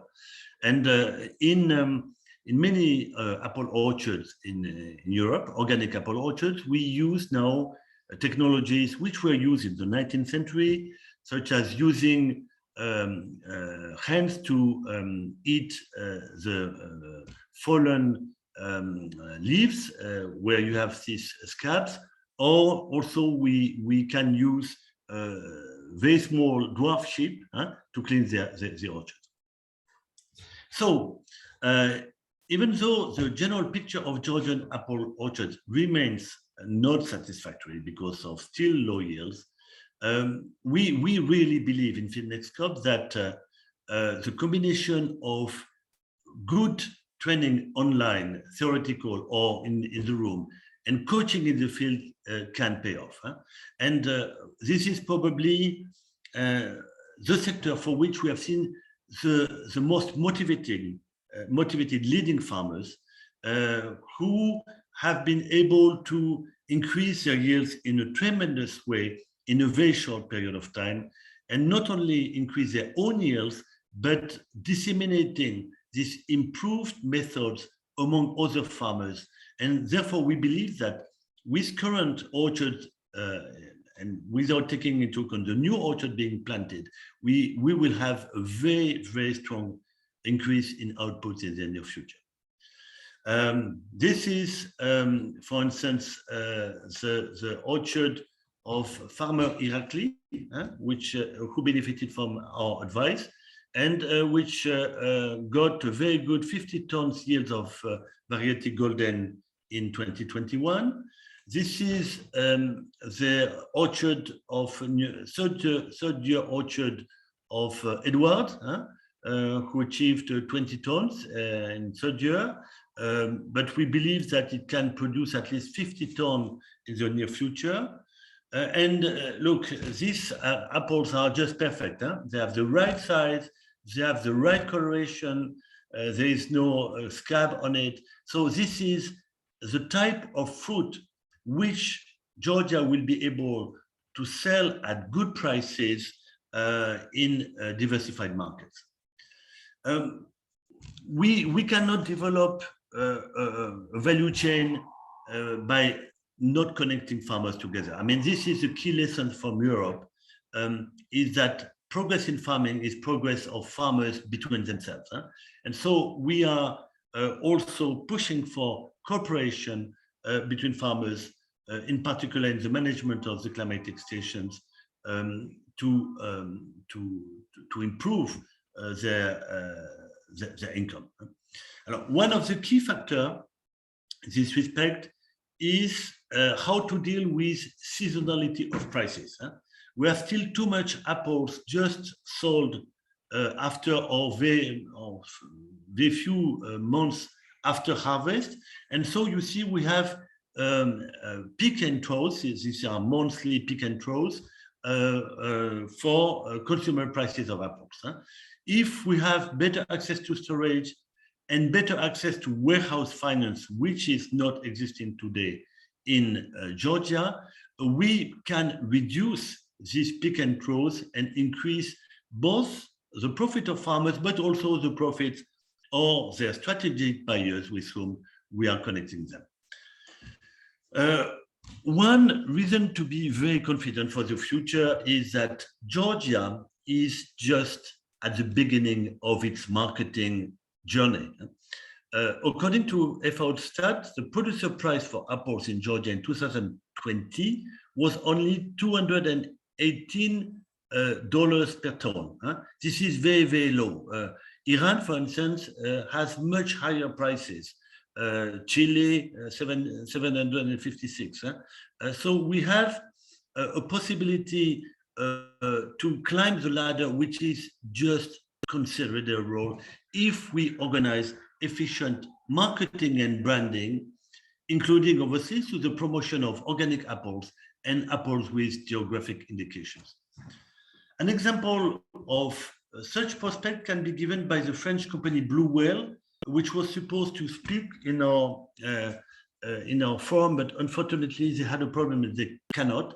So I will discuss in more detail what they are doing. So it is a company which gathers now 300 farmers working on 6,620 hectares. It is a limited liability company or joint stock company, but not a cooperative per se, but it is de facto working as a COP. It was created in the 50s and it sells annually 240,000 tons of apples, 3 times the whole production of Georgia, with a turnover of 250 million. These guys are selling their apples, but they are also becoming more and more a global trader of high quality apple. And my goal is to connect them with Georgian producers to help them market their apples in high value markets, the EU, but also the Gulf markets, which can pay for very, very high prices. You see, each apple has its sticker. So there's a logo, there's big investment which has been made in the field of branding. So we believe that with better quality and better selling prices, Georgian apple farmers can become really profitable. And eventually, there will be no need for price subsidies like the one which was provided in 2020 by MEPA for fruit processors for buying non-standard apples. Because if you don't get the quality, most of your apples are not standard for international markets. But even in the best orchard, you will still have small caliber or apples with some scab, and these apples will remain good for processing. And we also believe that processing can improve very much its income by better using its byproducts. Here you see it is one of the apple processing factory in Gori, which has been working with FinExCoop in 2021. You see this is the leftover from juice processing, and this pulp before was dumped in the fields. And with our feed expert, together with a Turkish company based in Nartartari, which was processing leftover from beer production, we decided to use this, to get this leftover, to pack it under vacuum with some prussic acid to stabilize it, and to use it for cows with new rations designed by our expert. And the results were absolutely incredible. With these rations, we were able to achieve 2 kilograms of increase of live weight per day in Sartichala, and also to increase by 30% the production of milk of a small dairy producer in Aspinza Rustavi. So, in a nutshell, we really believe that there's a big future for Georgia in the apple sector, and in particular by making full use of the EU concept of green agriculture, which were presented by George. Thanks for your attention.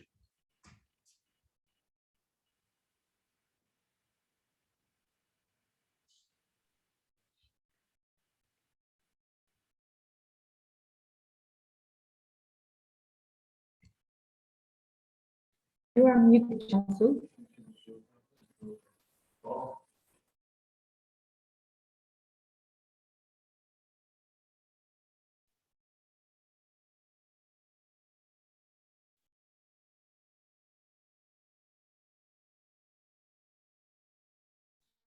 We can't hear you. Cansu, you are muted.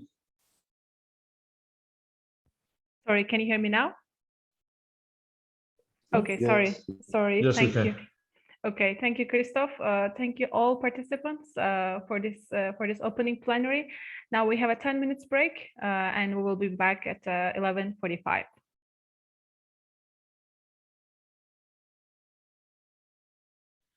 მე მინდა დაგემშვიდობოდ ბატონებო, ვეღარ მივიღებ შემდგომში მონაწილეობას და კიდევ ერთხელ შეგახსენოთ ჩემი თხოვნა თითოეულ გამომსვლელს, რომ გამიზიაროთ პრეზენტაციები, რომელიც თქვენ გაქვთ, რაც შეიძლება სრული და ფართო ვერსიები. უღრმესი მადლობა და გემშვიდობებით. კარგად გრძანდებოდი. Thank you, Mr. Deputy Minister. Thank you for your participation, for your time. Kansu, I have the same problem. I need to switch to the subcommittee meeting in Brussels. You mentioned the Q&A. It will not take place. Is that correct? I think yes. I didn't see any questions in the box, George. But Okay. thank you. Thank you for your attention. I for will your try time. to reconnect when I have a break during that thing, but I need to stay on standby for the other one. Sure, So, sure. Thank you very okay. much. Thank you.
ფრანგულზე მე მესმის, ეხლა მეც ფრანგულზე ვარ და მესმის. კი, ეს უბრალოდ სატესტო რეჟიმში განმოვედი მე.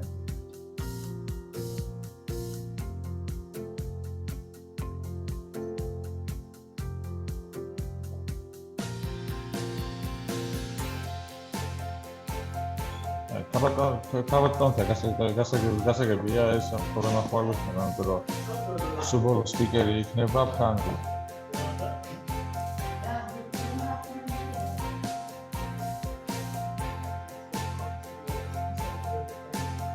საბაზროთია. ანუ გავიგეთ ტექნიკურად როგორ არის?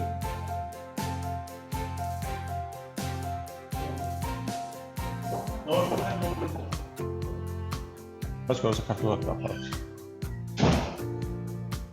აფრანგულიდან ქართულზე? თქვენ რო აჭერთ ამ translations არა გაქვთ ქართული? Yes. What?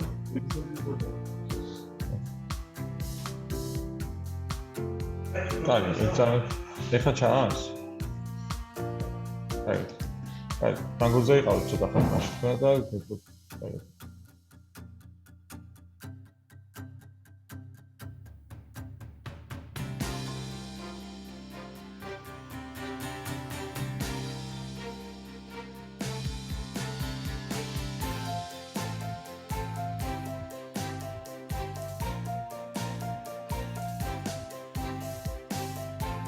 ესეც საკმარისია, თქვენ შეგიძლიათ ინგლისურზე გადავიდეთ და ინგლისურიდან ქართულში გადავართ მერე.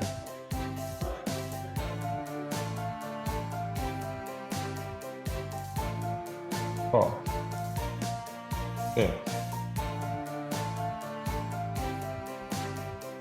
ხო, მართალია.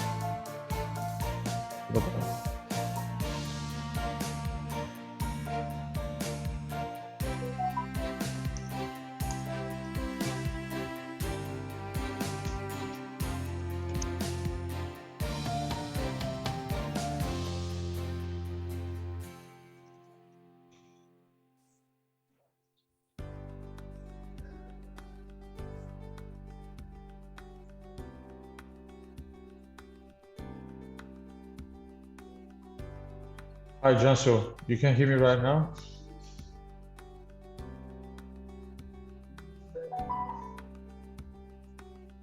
Yeah, I can hear you in this channel, 20K. I'm an English channel.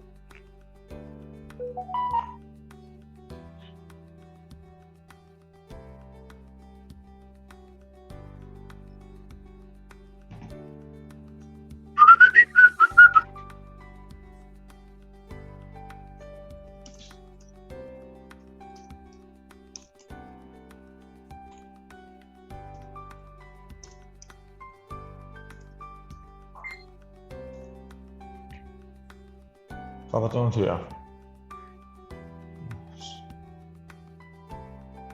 როგორც რაღაც პრობლემა, იმიტომ ჩვენ ფრანგულად ვლაპარაკობთ, ფრანგულ არხზე. ეხლა თქვენ ხო ფრანგულ არხზე ხართ? რაღაცნაირად არაფრანგულ არხსაც ესმის. მოდი სანამ ის გავასწორებ, სანამ ის გავასწორებ, მიუძერო ვიყოთ რა.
აბატონო თქვენ მაგათი გამოშთა ქართული ხო? ეხლა არა საჭირო. ეხლა ქართულზე მუშაობს ამერიკაში, ქართულზე მუშაობს. აქეთი რომ ეხლა ილაპარაკებს ინგლისურად, ინგლისურად ვიღაცა ილაპარაკებს. ხო? და ქართულზე იყოთ. თუ ახსე.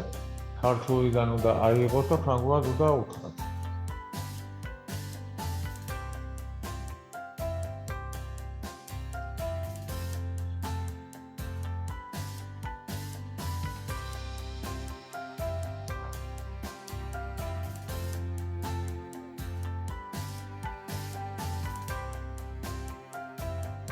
Podega trocar.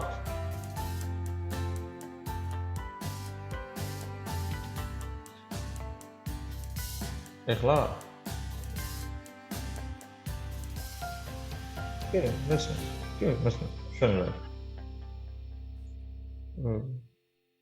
არ გინდათ. აი, ფრანგულზე გადავიდეთ თქვენ, ეს ფრანგულზე გადავა და დაიწყება ახლა მეორე სესია, თან უკვე დრო აღარ გვაქვს. თორნიკე სალამი, თუ შეიძლება ტექნიკურ ჯგუფს მივწეროთ, რომ გაითიშა ჩემ ინტერნეტ და ხელახლა დამაყენონ თარჯიმნა.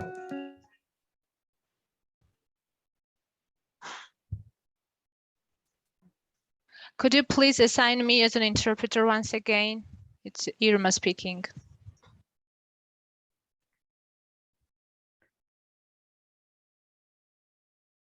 Okay, dear all, welcome back. We are now starting the second panel discussion today. The session will be focusing on improving the environment for investment in modern apple value chains in Georgia. And for this, I'd like to give the word to the session moderator, Mr. Irakli Kasrashvili, Country Director, Mersicor. Irakli, the floor is yours. დიდი მადლობა, მოგესალმებით, პატივცემულო მონაწილეებო და სიტყვას გადავცემ კატერინა პოპერეჟნას, ჩვენს პირველ პანელის, რომელიც არის აგრობიზნესის პროექტის მენეჯერი EPRT-ში. Καλბატონო კატერინა, გთხოვთ.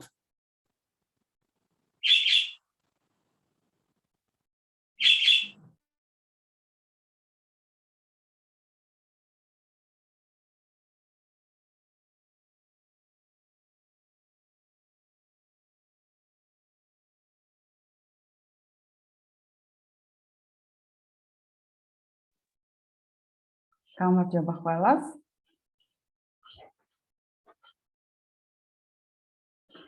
მე ვარ კატერინა პოპერეჟნა და მინდა დავიწყო ძალიან პოზიტიურად, იმით რომ წინა წელს, წინა სეზონს უბრალოდ, რადგან სეზონს ვთვლით აგვისტოდან, ყოველი აგვისტოდან შესაბამისად ივლისამდე, რადგან ვაშლი მოდის ხომ შესაბამისად, საქართველო გახდა ნეტო ექსპორტიორი ქვეყანა ვაშლის. რაც არის ჩემი აზრით ძალიან წარმატება და წინსვლა. ხოლო 90% ვაშლის გაიყიდა, ჩვენ ვლაპარაკობთ ახლა რაოდენობაზე, მეტიც გაიყიდა რუსეთში. რაც არის დასაფიქრებელია და უნდა მოვიფიქროთ, როგორ შეიძლება ქრისტოფმა უკვე ახსნა, რა არის ტენდენციები რუსულ ბაზარზე, როგორ შეიძლება ვიპოვოთ სხვა ბაზრები, რა არის ფასები, რა არის სტანდარტები და ყველა ამ პასუხებზე, ამ კითხვებზე პასუხები აძლევს East Fruit პლატფორმა, რომელიც ჩვენ ვაკეთებთ FAO-ს და ევრობანკის პროექტის ფარგლებში, რისი კოორდინატორიც მე ვარ. ანუ წარმოებლისთვის ახლა არის მთავარი ამოცანა. როგორ ვიპოვოთ ინფორმაცია და რა დასკვნები გავაკეთოთ არსებული ინფორმაციიდან. მოგახსენებთ, რომ 2018 წლიდან ეს FAO-ს და ევრობანკის პროექტი, რომელიც ეხება სავაჭრო შესაძლებლობების ხელშეწყობას, ჩვენ დავიწყეთ ღირებულებათა ჯაჭვის ანალიზი და გამოვლინეთ გარკვეული საინვესტიციო ნიშები და შესაძლებლობები პროექტის ქვეყნებში, რომელიც არის უკრაინა, მოლდოვა, ტაჯიკეთი, უზბეკეთი და საქართველო. და ეს ინფორმაცია რა არის შესაძლებლობები და როგორ მივახციოთ ისინი მაქსიმალურად მომგებიანად წარმოებლისთვის, არის ხელმისაწვდომი ამ პლატფორმაზე. ეს არ არის ანუ ვთქვათ პროექტი მხოლოდ ამით არ შემოიფარგლება, მაგრამ ეს არის ერთ-ერთი ინსტრუმენტი, რომელიც ჩვენ ვიყენებთ კომუნიკაციისთვის ბენეფიციარებთან და კლიენტებთან და უფრო ფართო სპექტრის მომხმარებლებთან, პრინციპში ყველასთვის არის უფასო და ხელმისაწვდომი. მოგახსენებთ, რომ East Fruity გახდა უკვე ნომერი პირველი ვებ-პორტალი მებაღეობის ბიზნესის აღმოსავლეთ ევროპაში, კავკასიაში და ცენტრალურ აზიაში და აძლევს წარმოებლებს და სხვა აქტიორებს, ესე ვთქვათ, ზრდომა ახალ პროდუქტების, საბიტუმო ფასების შესახებ რეგიონში, მებაღეობის სექტორის ტექნოლოგიურ სიახლეებზე და უამრავი სხვა. აქ მიუთითე ლინკი და მოგახსენებთ, რომ ეს პლატფორმა არის რუსულად, უზბეკურად და ინგლისურად. ეხლა მინდა მოგიყვეთ მოკლედ თავარ პროდუქტებზე, რომელიც ჩვენ ვაქვეყნებთ და ვთით ხელმისაწვდომი ყველასთვის. სხვათა შორის, ახალ რეალობაში, რომელიც მოიტანა პანდემიამ, ეს ინსტრუმენტი განსაკუთრებით გამოადგა მცირე და საშუალო ბიზნესებს, რომელიც არ აქვს თავისი მარკეტინგული დეპარტამენტი და ეს ინფორმაცია პრინციპში ჩვენ ვართ მარკეტინგული დეპარტამენტი ხილის და ბოსნეულის მეწარმეებისთვის და ბიზნესმენებისთვის, რომელიც არიან ამ დარგში ჩართული.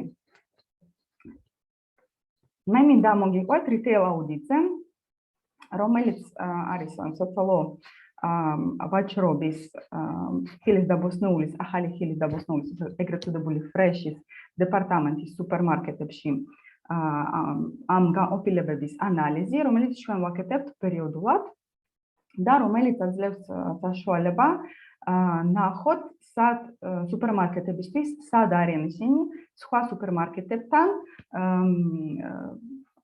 ყოველი ჩვენ ქვეყანაში და ეხმარება ამათ გაუმჯობესებაში. ანუ ისინი ძალიან ყურადღებით აკვირდებიან ამ რეიტინგს, რომელიც ყოველ კვარტალურად გამოდის. ასევე ეს ანუ პროექტი აქვს უნიკალური მეთოდოლოგია, რომელიც გამჭირვალეა და შეუძლია დაადგინოს, რამდენად წარმატებული არის სუპერმარკეტი და სად მიდის იგი.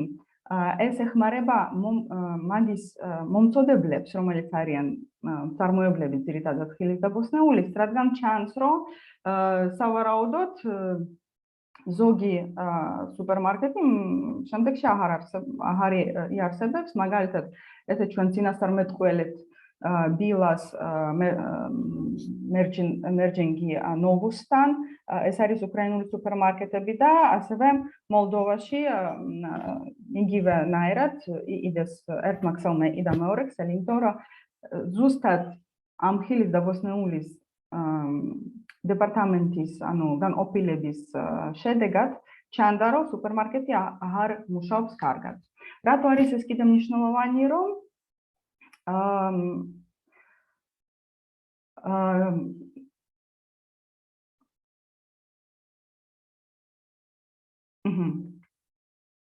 სასუსათოს ქსელის ანუ აძლევს საშუალება ნახონ სად არიან ისინი, შემდეგ კრიტერიუმები, რომელიც არის გუნდის მუშაობა, ხარისხი, ხილის და ბოსნეულის, ფასები და ასორტიმენტი. უკვე ჩატარდა 30-ზე მეტი აუდიტი 2018 წლიდან და ჩვენ შეგვიძლია უყუროთ ამის დინამიკას. შემდეგი ინსტრუმენტი, რომელიც მე მინდა წარმოგიდგინოთ, არის საბიტუმო ფასების ხილის და ბოსნეულის ფრეშის ხელმისაწვდომობა, ესე ვთქვათ, ამ პორტალზე. რა არის აქ მნიშვნელოვანი, რომ ამ ფასებს ჩვენ ვხედავთ დინამიკაში, ეს ფასები მიიღება ფერმერებისგან, წარმოებლებისგან და თითოეული ქვეყნის საბიტუმო ბაზრებისგან. ეს არ არის სტატისტიკა, ეს არის ყოველკვირეული საბიტუმო ფასები. და შესაბამისად აქ შეიძლება ნახოს შესაძლებლობები ვაჭრობისთვის გარკვეულ პროდუქტებზე. რაც მნიშვნელოვანია, ჩვენ უყურებთ არა მხოლოდ ესეთ პოზიცია, როგორც არის ვაშლი, რომელიც შეიძლება იყოს კეხურა და გრენისმითი და ეს არის სხვადასხვა პროდუქტები, ესე ვთქვათ, არამედ ვუყურებთ ჯიშებსაც და ვუყურებთ სტანდარტულ ვაშლს. ანუ არ ვიღებთ, ასე ვთქვათ, მხედველობაში გაფუჭებული და ნაკლებად სტანდარტიზებული პროდუქტი.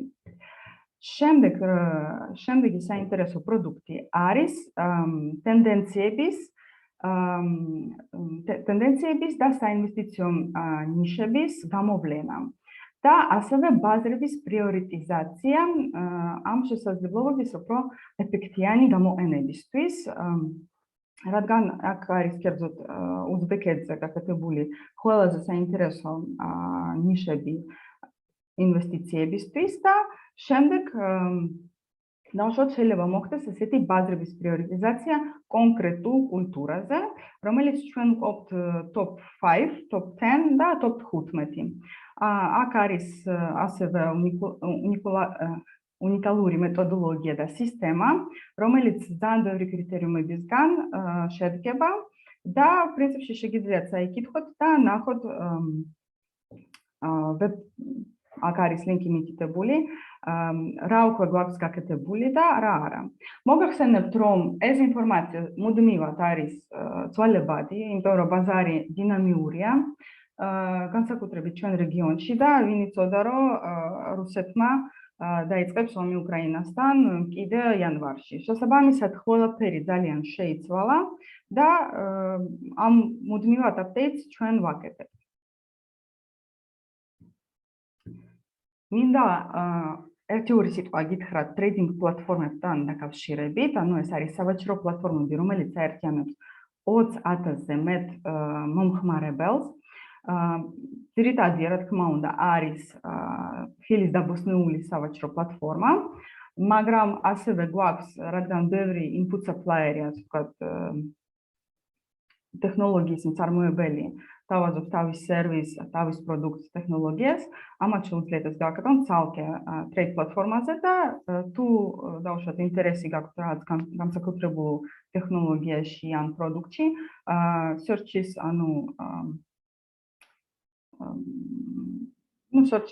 შეგიძლიათ მოიპოვოთ ამ პლატფორმებზე.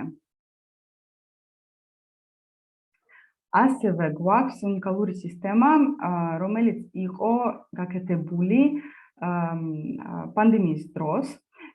ეს არის სავაჭრო შეტყობინებების სისტემა, რომელიც გვაძლევს საშუალება, რომ ნახოთ ყოველკვირეულად უცებ პასების ვარდნა ან პირიქით აძვირება, სად არის ერთი და რითი არის გამოწვეული. ანუ აღნიშნულოვანია, რომ აქ არის გამოცდილი გუნდი, რომელიც არა მხოლოდ, ასე ვთქვათ, დებს სტატისტიკას, ან რაღაც ციფრებს, არამედ ამის ანალიზს აკეთებს და არა მხოლოდ, ასე ვთქვათ, მშრალი ანალიზი ფერმერებთან, input supplier-ებთან, მასივრების ოპერატორებთან და ასე შემდეგ, ტრეიდერებთან გვაქვს კომუნიკაცია და ვიგებთ რატო მოხდა ეს თუ ის და ასევე გვაქვს ლოგისტიკაზე და ტრანსპორტის შეპერხებებზე ესეთი ყოველკვირეული ალერტები. პრინციპში ეს იყო ჩემი მხრიდან მეტნაკლებად. რა გითხრათ, გისურვებთ წარმატებულ სეზონს?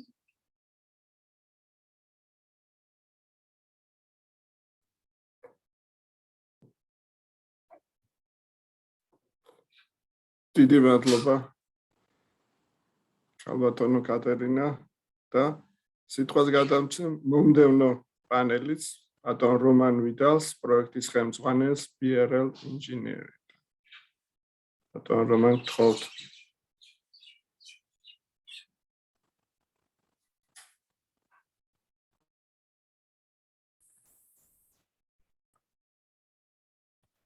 Thank you, Irakli. Can you see my screen? Yes. Yeah? Yes. Okay. Good morning, everyone. My name is Romain Vidal. I'm a project manager in BRL. BRL is a French engineering company and an irrigation operator based in the south of France. We operate more than 100,000 hectares. And we are now supporting AFD and the Georgian stakeholders on different projects related to irrigation development, rural development, and development of climate smart practices in agriculture. So Georgia is facing, of course, a context of climate change, as all the countries.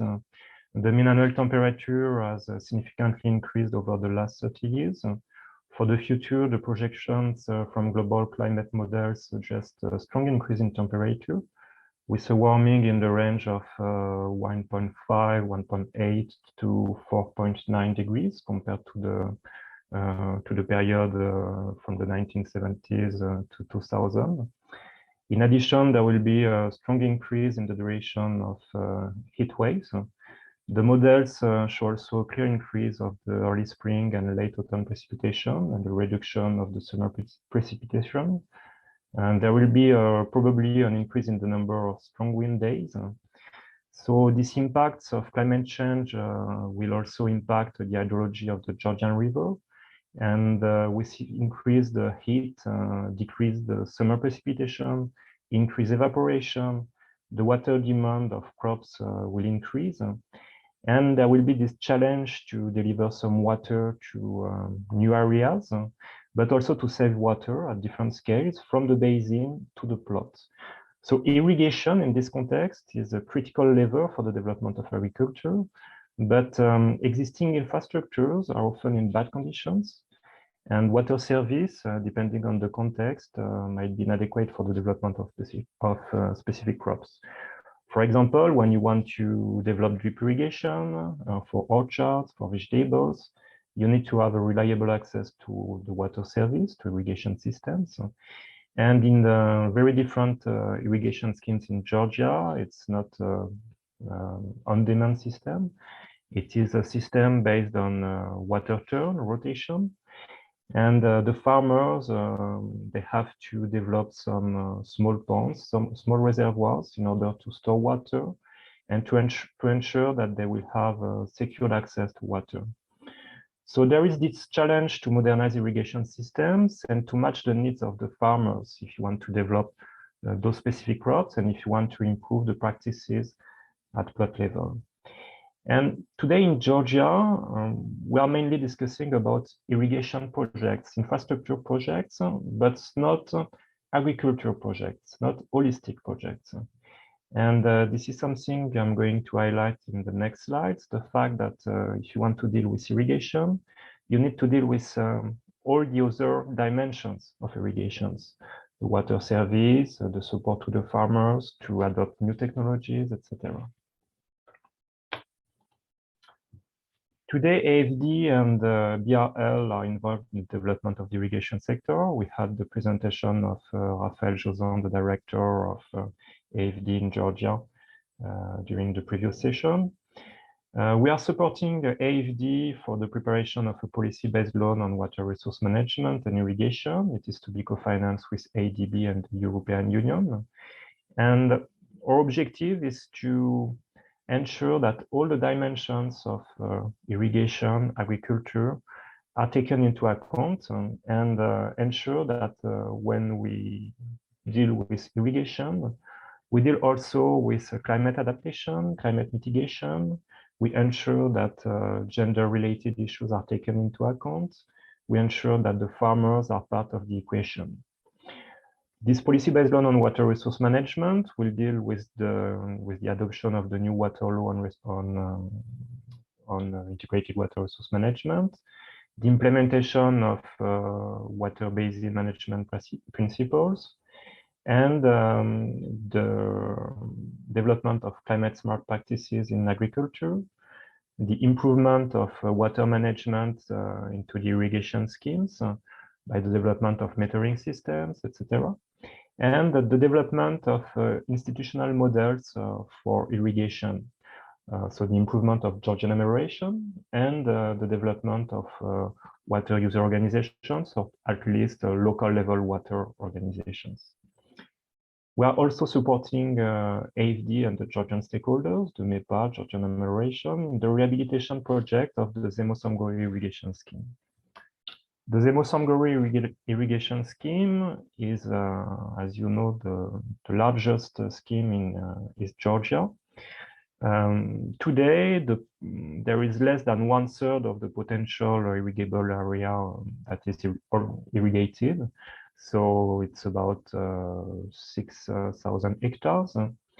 And the infrastructures are quite in bad conditions. And there is this project to modernize the system by developing some pipe systems for secondary and tertiary canals. And the idea is to ensure that the water will be delivered to the plots. But this is today basically something related to infrastructures.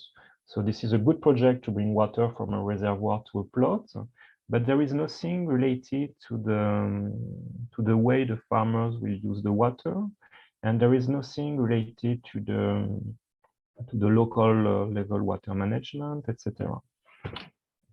In this area, the main crops are maize, development of orchards also, and vineyards. So the idea of AFD and BRL is to turn this rehabilitation project, this infrastructure project, into an agriculture cluster project for the eastern part of Georgia, and to shift from a focus on infrastructure to a focus on agricultural competitiveness and holistic approaches. So we are trying right now to define the conditions for a good use of water in the irrigation system. We are trying to shift from irrigation schemes to more territorial approaches. You can see on the map the Yori River Basin and the Zemosomgori area is here. And we are trying to define the components to support the development of a holistic project. So we are working on the development of an agricultural development plan, and we are trying to improve the critical conditions for the project to ensure its success. Because, as I mentioned, irrigation is not only a question of infrastructure, it must serve specific objectives. So you need to have a direct link between the project of infrastructures and the objectives in terms of agricultural policies. So basically, do you want to develop this type of crops or this other type of crops? Because it will have an impact on the design of the irrigation scheme. It must match the needs of the farmers. So today in Georgia, modernization is a challenge for the irrigation systems. But if you want to modernize, you need to pay attention to the capacities of the farmers and the irrigation service centers, the staff of Georgian Amelioration, to operate and use in an efficient way the new systems. And in some specific areas, we have seen that the farmers, they don't really have the willingness to use a pipe system with hydrants because they are used to gravity canals. It's easier to have a small ponds or to use a furrow irrigation with the canals than using an hydrant and share the use of the hydrant with other farmers.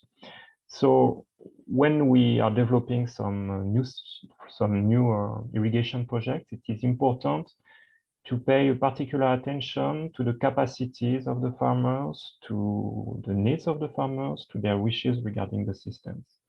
And it must be supported with capacity building actions for farmers to adopt new technologies, to be able to use these new systems, and also to for Georgian Amelioration or for the operators of irrigation systems to ensure that they will be able to operate in an efficient way the modernized systems. So it's not only a question of materials, it's also a question of human resources, of social engineering.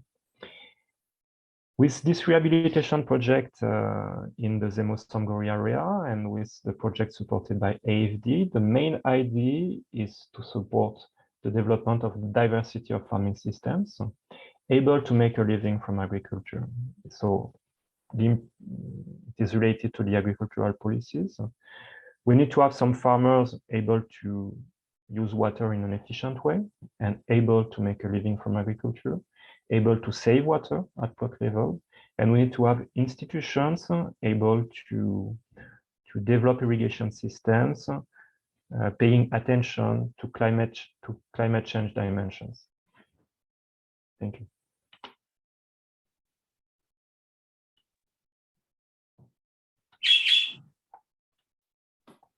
დიდი მადლობა ბატონო რომან და ახლა სიტყვას გადავცემთ მომდევნო პანელის ბატონ ლაშა შალამბერიძეს, სოფლის განვითარების სააგენტოს რეგიონებთან ურთიერთობის დეპარტამენტის უფროსს, რომელიც წარმოადგენს სოფლის განვითარების სააგენტოს. ბატონ ლაშა, გთხოვთ. მოგესალმებით მეგობრებო, კიდევ ერთხელ პირველ რიგში ძალიან დიდი მადლობა მინდა გადაუხადო ორგანიზატორებს.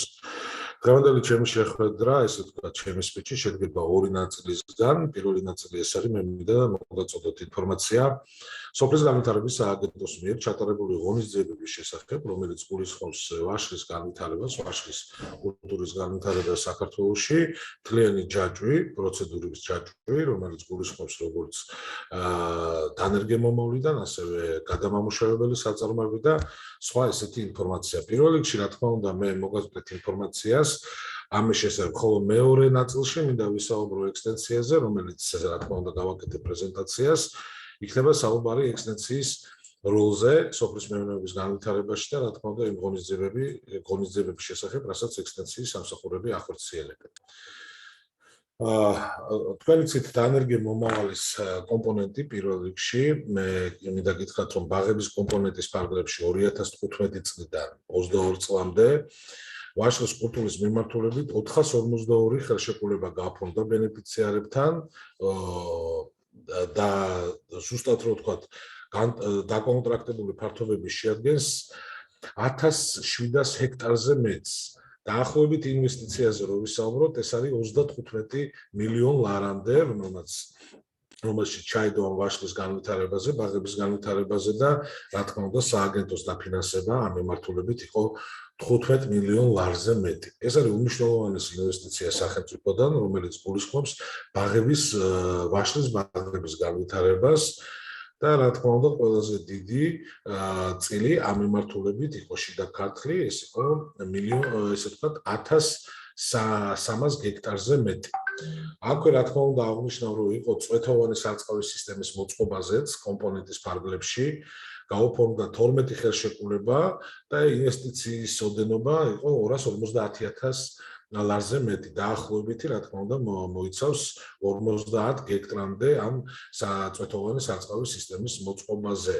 აქვე მინდა გითხრათ, რომ კიდევ ერთი სანერგემეურნეობის მიმართულებით განხორციელდა ხელშეკრულება, ინვესტიციის ოდენობა იყო დაახლოებით 1800 ლარი ამ მიმართულებით და რა თქმა უნდა ამ სანერგემეურნეობასაც ძალიან დიდ ყურადღებას ვაქცევთ. თქვენი ცით, რომ დანერგემომავლის კომპონენტის ფარგლებში ჩვენ ვეხმარებით ბენეფიციარებს ჭაბურღილის გაკეთებაში, რათა მათ უწყვეტად ჰქონდეთ წყლის მიწოდება თავიანთ საირიგაციო სისტემისათვის და აქ იყო 32 ბენეფიციარს გაუფორმდა და დაახლოებით გასაწყავიანება მოხდა 270 ჰექტარზე მეტი და ინვესტიციის ოდენობა მილიონ ლარამდე იყოს, საიდანაც სოფლის განვითარების პირდაპირ თანადაფინანსება შეადგენდა 430,000 ლარზე მეტს. მინდა ასევე აღნიშნო კიდევ ერთი კომპონენტი, რომელსაც ახორციელებდა სოფლის განვითარების სააგენტო და ეხლაც ახორციელებს, ეს არის სეტყვის საწინააღმდეგო სისტემების მოწყობების დაფინანსება. 10 უნიკალური ბენეფიციარს გაუფორმდა ხელშეკრულება, რაც თავარია დაკონტრაქტებული ფართობი შეადგენს 85 ჰექტარს, დაახლოებით ინვესტიციის რაოდენობა არის 5,100,000 ლარზე მეტი, საიდანაც სააგენტომ თანადაფინანსება შეადგინა 410,000 ლარზე მეტი. რა თქმა უნდა შევეხო ასევე კიდევ ერთ კომპონენტს, ეს არის შეღავათიანი აგროკრედიტი. შეღავათიანი აგროკრედიტის ფარგლებში 2013 წლიდან 2022 წლის 30 აპრილის მდგომარეობის ბაღების ვაშლის ბაღის გაშენების და მოვლის მიზნობრივად 629 უნიკალურ ბენეფიციარზე გაიცა 61.300.000 ლარზე მეტი და ეს მთლიან ჯამში არის 852 სესხი. სააგენტოს მიერ გაცემული დაფინანსება შეადგენს 10.100.000 ლარზე მეტი. ანუ ჩვენ როგორც იცით, აგროკრედიტის შესაბამისად პროცენტს ანაზღაურებას უზრუნველყოფს სოფლის განვითარების სააგენტო. გადაცემული და ესე ვთქვათ, სესხების გადანაწილება ძირითადი ნაწილი, რა თქმა უნდა, იყო შიდა ქართლი 50 მილიონი, მერე იყო კახეთი 7 მილიონი და მცხეთა-მთიანეთი 1 მილიონ ლარზე მეტი. ვაშლის გადამამუშავების მიზნობრივ 6 უნიკალურ ბენეფიციარს ბანკების მიერ გაიცა 6 მილიონ ლარის კრებული 7 სესხის სააგენტოს მიერ დაფინანსება შეადგენდა 194,000 ლარს. რა თქმა უნდა, არ შემიძლია არ აღნიშნო ასევე შემნახველი სამაცევრე მეურნეობის განვითარების მიზნობრიობით ვაშლის კულტურების მიმართ 4 უნიკალურ ბენეფიციარზე ბანკების მიერ გაიცა 1 მილიონ ლარზე ნაკლები ლარი, ანუ ეს არის 5 სესხი, სადაც თანადაფინანსება შეადგინა 132,526 ლარს. კონკრეტული რო იყო, არასტანდარტული ვაშლის სუბსიდიაც იყო სახელმწიფო, ჩვენ რამოდენიმე წლის განმავლობაში ვახორციელებდით არასტანდარტული ვაშლის სუბსიდირებას და ამ მიმართულებითაც 9 უნიკალურ ბენეფიციარს საბრუნავის საშუალებებით მიეცა 18 მილიონ ლარზე მეტი ღირებულის 18 სესხი, სადაც სოფლის განვითარების სააგენტომ სახელმწიფოს თანადაფინანსება შეადგენდა 500,000 ლარზე მეტს. აქ არის აგროდაზღვევაზე უნდა აღვნიშნო, თქვენ იცით, ესე ვთქვათ, ბოლო პერიოდში ძალიან ინტენსიურად იყენებენ აგროდაზღვევას ჩვენი ფერმერები. ამაზეც მინდა ყურადღება გავამახვილო, ვაშლის კულტურაზე დაზღვეულია 4,404 ბენეფიციარი, სადაზღვევო კომპანიების გაცემულია 11,313 პოლისი და დაზღვეული იქნა 184,300,000 ლარზე მეტის ღირებულების სხვადასხვა კულტურა. ძალიან მნიშვნელოვანია ეს კომპონენტი და რა თქმა უნდა, სააგენტოს პრემიის წილი ამ მიმართულებით შეადგინა 10,900,000 ლარზე მეტი. გადამამუშავებელი და შემნახველი საწარმოების კომპონენტში 94 ბენეფიციარს გაუფორდა ხელშეკრულება და ინვესტიციის ოდენობა შეადგინა 123 მილიონ ლარზე მეტი, სადაც სააგენტოს თანადაფინანსება მეგობრებო საგრანტო კომპონენტში იყო 47 მილიონ ლარზე მეტი. აქ კიდევ ერთხელ რო არ აღნიშნო 2020 წელს მაგალითად არასტანდარტული ვაშლის ხელშეწყობის პროგრამაში კომპანიის მიერ შესყიდული, სხვადასხვა კომპანიის მიერ შესყიდული იყო არასტანდარტული ვაშლი 59 მილიონი, საიდანაც ჩვენმა სააგენტომ თანადაფინანსებით, ანუ შევიდა სუბსიდია შეგვიძლია ვთქვათ და დააფინანსა 4 მილიონ ლარზე მეტი ღირებულების ვაშლი. ანუ გულისხმობ დაახლოებით საერთო ღირებულება იყო 11 მილიონი ლარი. ძალიან მნიშვნელოვანია, რომ ჩვენ ასევე სოფლის მეურნეობის მოდერნიზაციაზე, ბაზარზე წვდომის და მოქნილობის თანადაფინანსებით პროგრამათან, ანუ ამალის პროგრამასთან ერთად მუშაობდით. ვაშლის გაშენებისა და მოვლის მიზნობრიობით 155 უნიკალურ ბენეფიციარს გაუფორდა ხელშეკრულება, სადაც ინვესტიციის ოდენობამ შეადგინა 7 მილიონ ლარზე მეტი. ეს არის ძირითადად ის ციფრები, რომელიც მინდოდა მოგოწოდებინა იმის გათვალისწინებულ, რომ ჩვენთვის პრიორიტეტია, რა თქმა უნდა, ვაშლის კულტურა და ყველა მიმართულებით მთლიანად ჯაჭვით დაწყებული დარგი და დამთავრებული სამაცევრე მეურნეობა გადამამუშავება, ჩვენ შევდივართ თანადაფინანსებაში ფერმერებთან, სადაც ზუსტად ეს გულისხმობს ხელმისაწვდომობას იაფ ფულზე და ასევე, რა თქმა უნდა, ყველა ფერმერისთვის უმნიშვნელოვანესია სახელმწიფოს მიერ გაცემული ეს საგრანტო თუ თანადაფინანსების პროექტები. გამომდინარე აქედან ამ ციფრებს თუ შევხედავთ, რა თქმა უნდა, ეს არის მასშტაბური ციფრები და თუ გაინტერესებთ, რა თქმა უნდა, გადმოვაგზავნე ინფორმაციას ამასთან დაკავშირებით დეტალურად, მაგრამ ცალსახაა ერთი რამ, რომ სახელმწიფო უზრუნველყოფს არა ერთი მიმართულებით კონკრეტულად, არამედ რამოდენიმე მიმართულებით თანადაფინანსებას ჩვენი ფერმერებისთვის, რათა მათ ვაშლის კულტურა იქნება თუ სხვა კულტურები განვითარდეს საქართველოში, როგორც საერთაშორისო სტანდარტის პროდუქტი და მათ შეძლონ ეს რეალიზაცია განახორციელონ სხვადასხვა ქვეყნებში. რა თქმა უნდა, აქ არაერთი კამპანიაც მიდის, რაზეც მე ვთხოვ, რომ პრეზენტაცია თუ გავშლი, ვისაუბრებ, რა თქმა უნდა, ექსტენსიის სამსახურებზე, თუ რას ვახორციელებთ და რატომ არის მნიშვნელოვანი კარდაკარის პრინციპით სიარული ჩვენ მოსახლეობასთან. ბოდიშით ჩანს ხო? დიახ, ჩანს. ძალიან კარგი. პირველ რიგში განახლებული ექსტენსიის მიზანი არის კონკრეტულად განახორციელოს ფერმერებთან წვდომა ყველა ამ პროექტზე, რაზეც ვისაუბრე მანამდე და რა თქმა უნდა, მიეწოდოთ ინფორმაცია როგორც აგროკონსულტაციების შესახებ, ასევე ნებისმიერი სხვა კონსულტაცია, რომელიც ფერმერს აინტერესებს. პირველ რიგში თქვენ შეგიძლიათ ნახოთ, რომ ექსტენსიის სამსახურები არიან ჩართული თითქმის ყველა მართლში, ეს იქნება და პროგრამებში, ეს იქნება აგროდიზელის სხვადასხვა დაფინანსების, უშუალოდ ციტრუსი იქნება ეს თუ ვაშლის შტაბი თუ რთველი არა აქვს მნიშვნელობა, ფერმერები, ასევე ფერმერების კონსულტაციები, ჩვენი თანამშრომლები ახორციელებენ ამ ღონისძიებებს. მინდა გითხრათ, რომ ჩვენ 54 მუნიციპალიტეტში გვყავს 230 თანამშრომელზე მეტი, ძირითადი, რა თქმა უნდა, უმეტესი ნაწილი არის აგრონომი, ვეტერინარი, ფიტოსანიტარი, ანუ დარგობრივი მიმართულებით ექსპერტები და ბოდიშით სპეციალისტები. პირველ რიგში ძირითადი ჩვენი მიმართულება რაც არის, ეს არის რომ ჩვენ ფერმერებს მივცეთ წვდომა დიჯიტალიზაციაზე, ტექნოლოგიებზე. მეორე რაც არის, ეს არის განათლება, რაც ძალიან მნიშვნელოვანია. ასევე სამუშაო გარემოზე ორიენტირებული უნდა იყოს ჩვენი მთლიანი სტაფი. ინფორმაციაზე წვდომა უნდა ქონდეს, რა თქმა უნდა, ჩვენ ფერმერებს და ყველაზე მნიშვნელოვანი ეს არის თანამედროვე აღჭურვილობა, რომელზეც ჩვენ, რა თქმა უნდა, ცოტა ხანში ვისაუბრებ.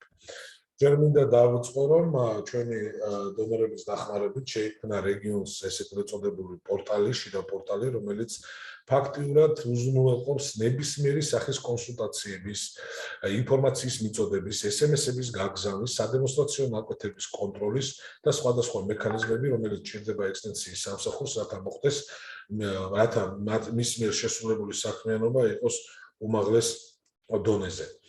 კიდევ რა თქმა უნდა აღნიშნავ, რომ აქ არის სტატისტიკის ინფორმაციები, რომელსაც კონსულტაციების გაწევის მიხედვით ის გენდერული იქნება თუ უმცირესობების საზღვრისპირა თუ სხვა რამე, ჩვენ რა თქმა უნდა ამას ვაკეთებთ მონიტორინგს, ვახორციელებთ ანალიტიკას და რა თქმა უნდა ორიენტაცია ზუსტად ეს არის ჩვენი სამსახურის, რომ მივიდეთ კარდაკარ და ყველა ინფორმაცია მივაწოდოთ. ელექტრობიბლიოთეკა ეს არის ერთ-ერთი ყველაზე საინტერესო პორტალი. ნებისმიერ ადამიანს შეუძლია მონიშნოს თავისთვის საინტერესო კულტურა, მაგალითად ვაშლი, სადაც პერიოდულად გადაეგზავნება SMS-ის სახით და ასევე ვებგვერდის ლინკის სახით ინფორმაციები, მაგალითად, როდესაც მაინტერესებს, როდის უნდა შევწამო, რა პრეპარატებით შევწამო, ყველაფერი მას შეუძლია ეს ნახოს და ესე ვთქვათ ელექტრონული ბიბლიოთეკა, რომელიც აძლევს საშუალებას, რომ წვდომა ქონდეს ფერმერებს აბსოლუტურად ყველა ლიტერატურაზე. აქვე, რა თქმა უნდა აღნიშნო უკვე ივენთ კალენდარი, ანუ ღონისძიებების კალენდარი. განახლებული ექსტენსიის შესაბამისად ჩვენ დავგეგმეთ არაერთი ღონისძიება, რომელიც თქვენ შეგიძლიათ ნახოთ როგორც Facebook გვერდებზე, ასევე შიგნით ამ პროგრამაში. ყოველ ოთხშაბათს და პარასკევს ექსტენსიის სამსახურები 54 მუნიციპალიტეტში ახორციელებენ სოფლებში გასვლებს კარდაკარის პრინციპით. ეს არის ძალიან მნიშვნელოვანი. გამომდინარე იქიდან, რომ ჩვენ არ გვყავთ ხალხს სოფლის ცენტრში, არამედ პირდაპირ შევდივართ ეგრეთ ვთქვათ, კარდაკარ სოფლის სხვადასხვა ქუჩებს. რა თქმა უნდა, ასევე უნდა აღვნიშნო, რომ ყოველ სამშაბათს და ხუთშაბათს ექსტენსიის საველე ლაბორატორიებით და აქვე მინდა ძალიან დიდი მადლობა გადაუხადოთ ჯაიკას, იაპონიის განვითარების სააგენტოს, ჩვენ სამი ერთეული გადმოგვეცა უნიკალური საველე ლაბორატორია და მობილური ექსტენსია, სადაც 24 საათით ადრე SMS-ებს უგზავნით მოსახლეობას, რომ მაგალითად სამშაბათს ეს ლაბორატორია დადგება სოფლის ცენტრში, სადაც ნებისმიერ ფერმერს შეუძლია მივიდეს, ნახოს ლაბორატორიული მცირე ანალიზი აიღოს, თუ რა ჭირს მის მცენარე იქნება თუ სხვა.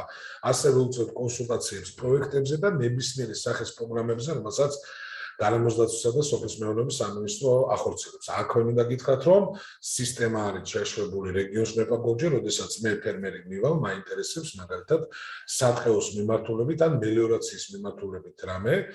პროგრამაში ავტომატურად იტვირთება ეს პრობლემა, ეგზავნება პასუხისმგებელ პირებს და დაახლოებით 15-დან 20 წუთამდე მოდის პასუხი ზუსტად იმ უწყებებიდან, რომელიც ამა თუ იმ კითხვაზე არიან პასუხისმგებელი და ამ პასუხის მიღების შემდეგ ავტომატურად თავის კითხვაზე დასმულ კითხვაზე ფერმერს ეგზავნება SMS-ი ან ინფორმაცია ეძლევა ადგილზე, რომ კმაყოფილი იყოს მის მიერ დასმულ პრობლემებზე რეაგირების შემდეგ. ასე რომ აქვე მინდა აღნიშნო, რომ ჩვენ ექსტენსიის სამსახურებმა დავგეგმეთ სხვადასხვა მიმართულებების ტრეინინგები. ეს არის როგორც დარგობრივი, ასევე არადარგობრივი. უმნიშვნელოვანესია, რომ წელს გაკეთდა კვალიფიკაციის ამაღლების სამთვიანი კურსი თავისი ტესტირებით, სადაც ჩვენი თანამშრომელს ჩაუტარეთ ლექციები, ხოლო შემდეგ მოხდა ატესტაცია. ეს არის ძალიან მნიშვნელოვანი განათლების ზრდა და ჩვენი თანამშრომლებისთვის უფრო მეტი განათლების მიცემა. მინდა აქვე აღვნიშნო, რომ ამის გარდა ჩვენ ვამუშავებთ უახლოეს პერიოდში უკვე მიზნობრივად სხვადასხვა საინფორმაციო ბუკლეტებს, მაგალითად ვაშლის შესახებ, სადაც იქნება დეტალურად გაწერილი როგორც ხარჩაღრიცხვა, ასევე რეკომენდაციები ფიტოსანიტარული იქნება, მიწის დამუშავება იქნება თუ სხვა რაღაცა. ასე რომ ეს არის ერთ-ერთი ძალიან მნიშვნელოვანი, რასაც ვახორციელებთ. ჩვენი ასევე მიზანი არის, რომ ჩვენ მიზნობრივ ჯგუფებს, როგორც არის მაგალითად ვეტერანები, სამხედრო მოსამსახურეები, ვახორციელებთ მიზნობრივ ჯგუფების ტრეინინგებს, სხვადასხვა დარგობრივ, როგორც აღნიშნეთ და არადარგობრივ მიმართულებებზე. ჩვენ ასევე ვახორციელებთ სადემონსტრაციო ნაკვეთებში ფერმერების მობილიზებას, შევქმნით უნიკალური სისტემას, თქვენ შეხედავთ, რომ არის Demonstration Plots National Network, ანუ სადემონსტრაციო ნაკვეთების ეროვნული სისტემა, სადაც ნებისმიერ ფერმერს შეუძლია შევიდეს, აირჩიოს და როდესაც Open Day იქნება, ანუ ღია კარის დღე იქნება, ჩვენ წავიყვანთ ამ ფერმერებს, გავუკეთებთ ორგანიზებას და რა თქმა უნდა უზრუნველყოთ, რომ მათ ადგილზე მიიღონ პრაქტიკული, ესე ვთქვათ, ცოდნა. შემდეგი რაც არის, ეს არის MyMapAGOG, ეს არის ძალიან ახალი პროგრამა, რომელსაც ამუშავებს ჩვენ ვამუშავებთ უკვე პირველი ეტაპი დასრულებულია, მაგალითად მე ვარ ფერმერი, როდესაც დავრეგისტრირდები MyMapAGOG-ზე, მე შემიძლია ავტომატურად ტელეფონით ან კომპიუტერით დავრეგისტრირდე ნებისმიერ პროგრამაზე. მივიღო ინფორმაცია ნებისმიერ მაღაზიაზე, რომელიც ანუ ესე ვთქვათ მიზნობრივი მაღაზიებია ფიტოსანიტარული ვეტერინარული. დავჯავშნო მექანიზაცია, მივიღო სხვადასხვა რჩევები. მაგალითად, როდესაც მინდა რაღაცა გავაშენო, მაგალითად ვაშლი, ავტომატურად სისტემა აიძლევა რეკომენდაციას თუ რომელ მიწაზე რა ანალიზებია საჭირო, რომ გაშენდეს ვაზი. ესა ვაშლი, ასევე ძირითადად აგროკალენდარი ავტომატურად მოდის თუ რა არის ხარჩაღრიცხვა. აქვე პროგრამას ექნება ძალიან კარგი შესაძლებლობა, რომ როდესაც მე მოვიყვან ვაშლს, მაგალითად მოსავალი მექნება სექტემბერში, მე შემიძლია განვათავსო ეს ინფორმაცია და ავტომატურად ჩემი თანხმობის შემთხვევაში ეს ინფორმაცია მიიღო ექსპორტერებს და პირდაპირ უკვე დამეკავშირდებიან ექსპორტერებს. ანუ მარტივად ვთქვა, რეალიზაციაშიც ძალიან კარგი ინსტრუმენტია, რომ დავეხმაროთ ჩვენ ფერმერებს. ეს რა თქმა უნდა მუშავდება და დარწმუნებულია, რომ ახლოს პერიოდში უკვე სრულად ჩაეშვება. ეხლა სატესტოდ მიმდინარეობს, თქვენ შეგიძლიათ ეხლაც დარეგისტრირდეთ ნებისმიერ სურვილს და ნახოთ ამ პროგრამის ბენეფიტები. რა თქმა უნდა, მე ვისაუბრე განათლებაზე, აქ ძალიან დიდ აქცენტს ვაკეთებთ ჩვენ ახალგაზრდებზე.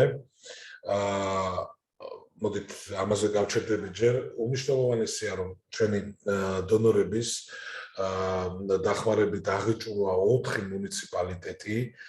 4 რეგიონი უახლესი ტექნიკით, საველე ლაბორატორიებით, ჩაცმულობით, ასევე რა თქმა უნდა ჩვენ შევქმნით იდენტიფიცირებული უნიფორმები ჩვენი თანამშრომლებისთვის, რაც ძალიან კარგად მუშაობს და უკვე როგორც ექიმებს ცნობენ, ადამიანების ფერმერებიც ცნობენ ჩვენ ექსტენსიონისტებს. ეს შეხვედრები რა თქმა უნდა გაგრძელდება, იმიტომ რომ მნიშვნელოვანია რომ ჩვენ საველე მინი ლაბორატორიები, სადაც შეგვიძლია ადგილზე რჩევა მიცეთ ჩვენ ფერმერებს და სხვა სერვისები შევთავაზოთ ადგილობრივ მოსახლეობას. აქვე არის ძალიან მნიშვნელოვანი რომ მიმდინარეობს ეს ეგრეთ წოდებული სტაჟირების სისტემა, სადაც ჩვენ ახალგაზრდებს და უშუალოდ მესამე მეოთხე კურსელებს, ეს აგრონომიული იქნება თუ სხვა ვისაც აინტერესებს სოფლის მეურნეობა, მოყვავს მუნიციპალიტეტებში და 3 თვის განმავლობაში ისინი გადიან პრაქტიკულ მეცადინეობას, როგორც თეორიას, ასევე პრაქტიკას, იმიტომ რომ მათთვის დაგეგმილია სხვადასხვა საველე აქტივობები და რა თქმა უნდა ეს გაგრძელდება და მე ძალიან მიხარია რომ დაახლოებით ჩარშანი იყო განაცხადი 200 ადამიანი გაიარა სადღაც 100-მა ეს სტაჟირებები და თითქმის ყველა უკვე დიდი ინტერესი აქვს რომ გააგრძელოს თავისი საქმიანობა კონკრეტულად იმ მიმართულებით რომელიც თვითონ აქვს არჩეული. რა თქმა უნდა ძირითადი ჩვენი მიზანი რაც არის ეს არის ინფორმაციაზე წვდომა ყველა მიმართულებით ფაქტიურად ჩვენ ვცდილობთ რომ ინფორმაცია ამა თუ იმ პროექტებზე მივაწოდოთ ჩვენ მოსახლეობას, მივცეთ შესაძლებლობა რომ მაქსიმალურად და ეფექტურად მიიღონ ინფორმაცია როგორც სააგენტოს მიერ განხორციელებული პროექტების შესახებ, ასევე სამინისტროს მიერ ყველა ის ღონისძიება, რასაც სამინისტრო გეგმავს, ეს იქნება გარემოს მიმართულება თუ სოფლის მეურნეობის მიმართულება. კიდევ ერთხელ მინდა ძალიან დიდი მადლობა გადაგიხადოთ მზად ვარ კითხვებისთვის და კიდევ ერთხელ მადლობა ორგანიზატორებს რომ მომეწონათ საშუალება დეტალურად მომეწოდებინა ინფორმაცია. მადლობთ. ძალიან დიდი მადლობა ბატონ ლაშა ძალიან საინტერესო პრეზენტაციისთვის და სურს სიტყვა გადავცე ჩვენს ბოლო პანელից ბატონ ხავიერ ჟერარს რომ აგრონომიული გარემოს დაცვის დეპარტამენტის უფროს Chamber Agriculture to Lorette. Button Javier, please, Mr. Javier.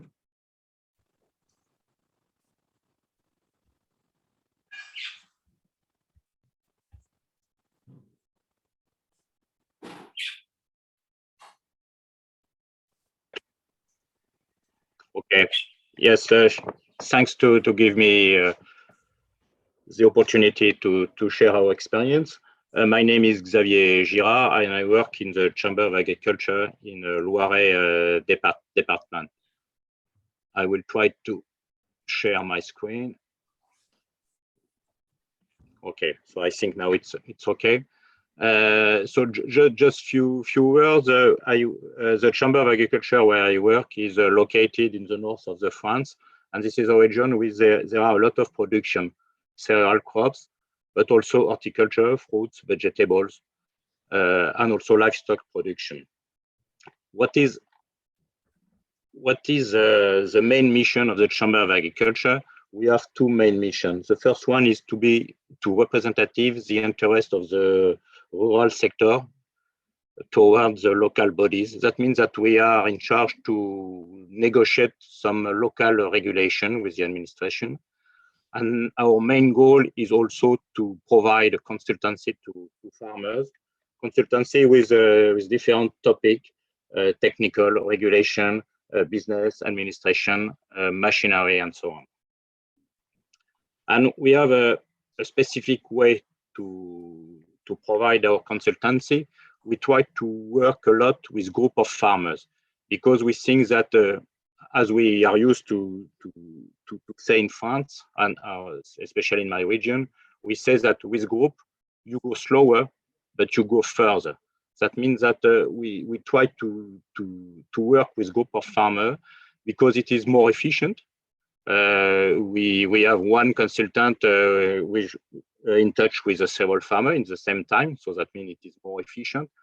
And especially we think that with group of farmers, we can have more ideas. We can provoke exchange between farmers, and we have also, it's possible also to set up collective projects. So that's the reason why we try to work with group of farmers. So for this group of farmers are based on different production. That means that we have group with the cereal production, and we have also group for instance, fruit production. We try to have a lot of consultants disseminated in the countryside. Our goal is to be in touch and very close to the farmer to feel exactly what are the needs of the farmer. And so that means that we have in the Chamber of Agriculture, we have about 20 consultants, and we have a little office disseminated in the countryside. Let's go now to the group of for food production. This group is called Coveta, and it provides technical consultancy, especially for food producer, but not also technical consultancy. We'll see just after. This group has been created in 1974, so that means that it is already old and it's still running. There are 50 food producer members in this group, and they use one consultant. This consultant is Betty Fidalgo. She's a woman. She has prepared this presentation for me, but unfortunately she was not available this morning. So I do the presentation. But she worked in my department, in the agronomy department. I told you 50 producers which are members of this association. This group is constituted in a juridic form, which is association. So that means a very light juridic form, but it is juridic form. That means that there is a president, and the president of this association is a producer, and the decision and the topics they want to work during the year are decided by all the producers. They gather about 520 hectares orchard, apple, pear, and a little bit of cherry. How is financed this association? The main part of the financing comes from the producer. The producer pay a fee to belong to this association, and with this association they can get some consultancy from the consultant Betty Fidalgo.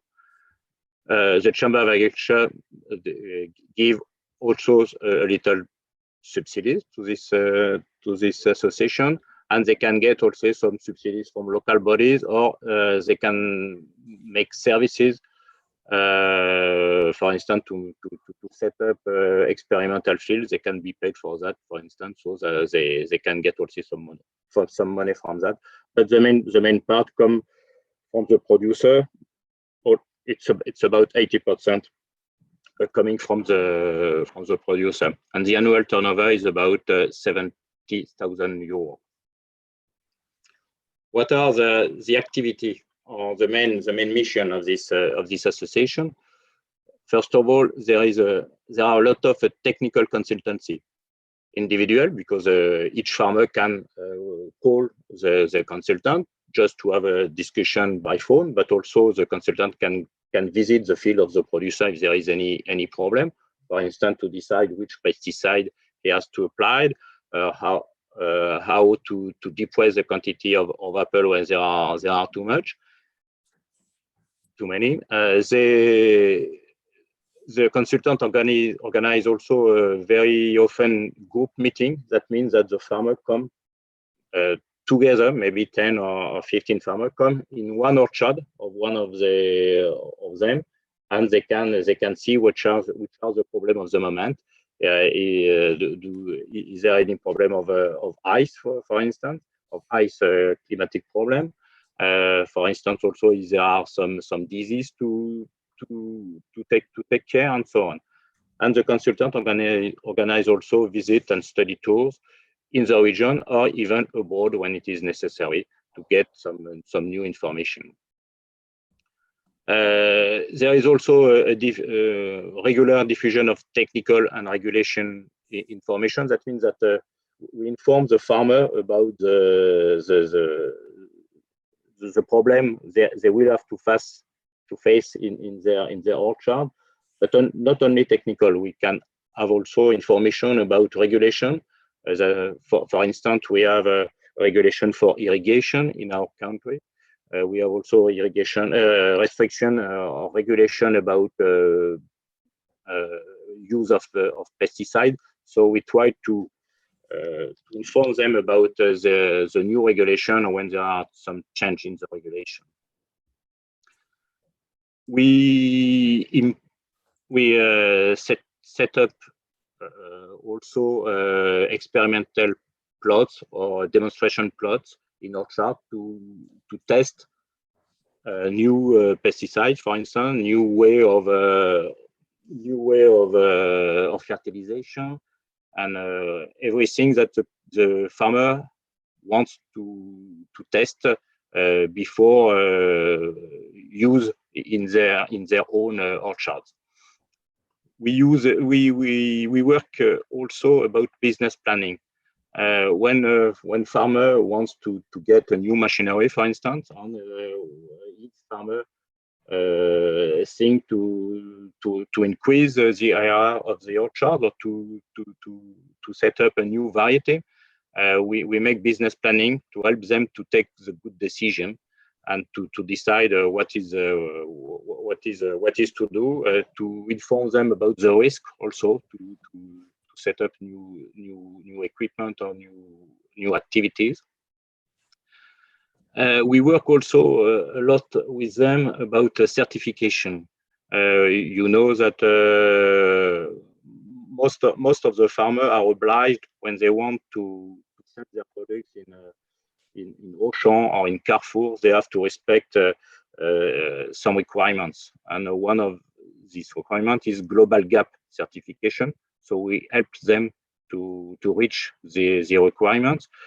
Some of them also want to develop organic farming, so they have the label AB. So we help them also to reach this label, and we have also some specific label according to the place they will sell their production. So this is we have more and more activity with this certification topic. And the last point is the last mission we have in the group. This is a contact with local bodies. You know, it's important to inform the administration and the local body about the local food production. If there are any climatic problem, we also negotiate some regulation to be yes, we want that the regulation will not have a too bad impact on production. So that means that we have a lot of contact with the administration to negotiate this kind of regulation. Just few examples of the activity. We organized some visit in the field. You know, it was in May this year to discuss about the use of the sprayer and to regulate correctly the sprayer. And we have also a visit about the cherry protection with plastic on the trees in the south region. This visit are aiming to improve the production and to have an idea about a new way of production and new technical. I told you that we inform the farmer about technical topics, and they receive every week a technical message. You have on the left of the screen the example of a technical message about irrigation, because it is important, especially in our region, because the climate change is already there, and we have some more and more problem with drought. And we have on the right the information about disease modelization, about apple scab. The association owns some automatic several meteo station. So with this data, we can inform the farmer the producer, which are the risk of this disease, and when they have to use pesticides. And as I told you, we make also some research about new problem we can come in the orchard. We have especially a problem with a new insect, Drosophila Suzuki on cherry, and we have a lot of research about this insect. We have also some problem with rain on cherry, so that means that we have tested the use of a plastic net on the cherry trees against rain, and also we have some experimentation about new shape for the trees, and we test on few area, on few aqua, some new way of shape for the trees. So you can see that quickly I have described the main activities of the consultant, but I just say one more time that we do that through a group of farmers, because we think that it is a good way to improve the quality and the quantity of production. That means also that the consultant must have different skills, not only technical skills, but he must be able to manage a group of farmers during some visit, and so that means it's not only a technical skill, but that requires other human skill, if you can see that. Okay, I think I have finished. If you have any question, I can hear you. Bye. ძალიან დიდი მადლობა ბატონ ხავიერზე თავის პრეზენტაციისთვის და თუ არის კითხვები შეგიძლიათ question and answer-ის ფუნქცია გამოიყენოთ და თუ შეიძლება ასევე მივთითეთ რომელი პანელისტის მიმართ არის კითხვა. ახლა დაველოდებით ახლა კითხვებს.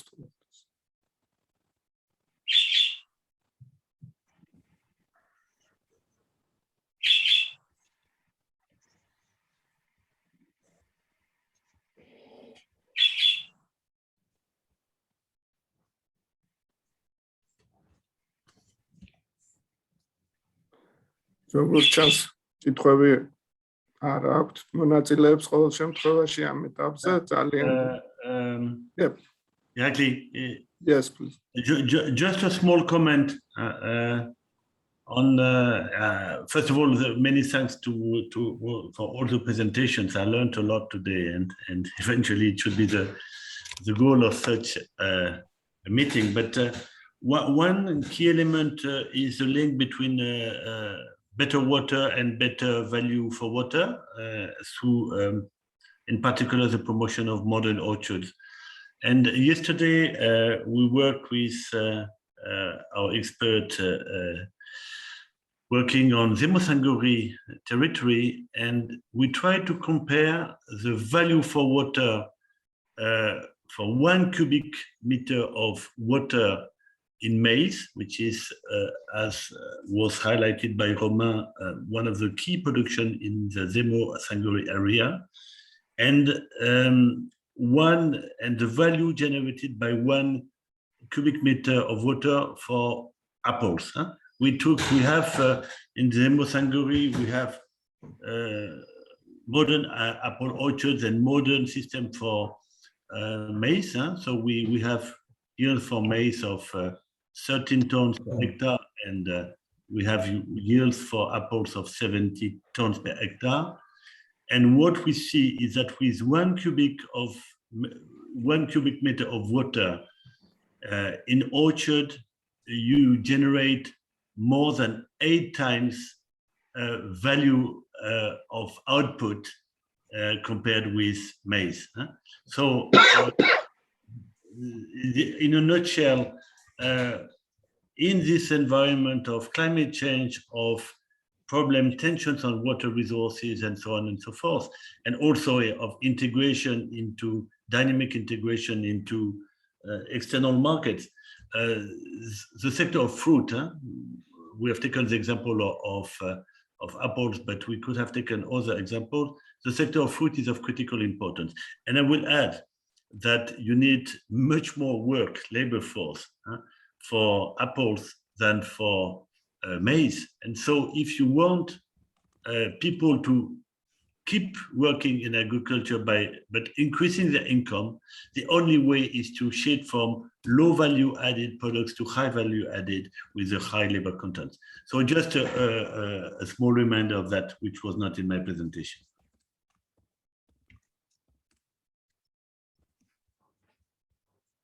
ძალიან დიდი მადლობა ბატონო კრისტოფ თქვენი კომენტარისთვის.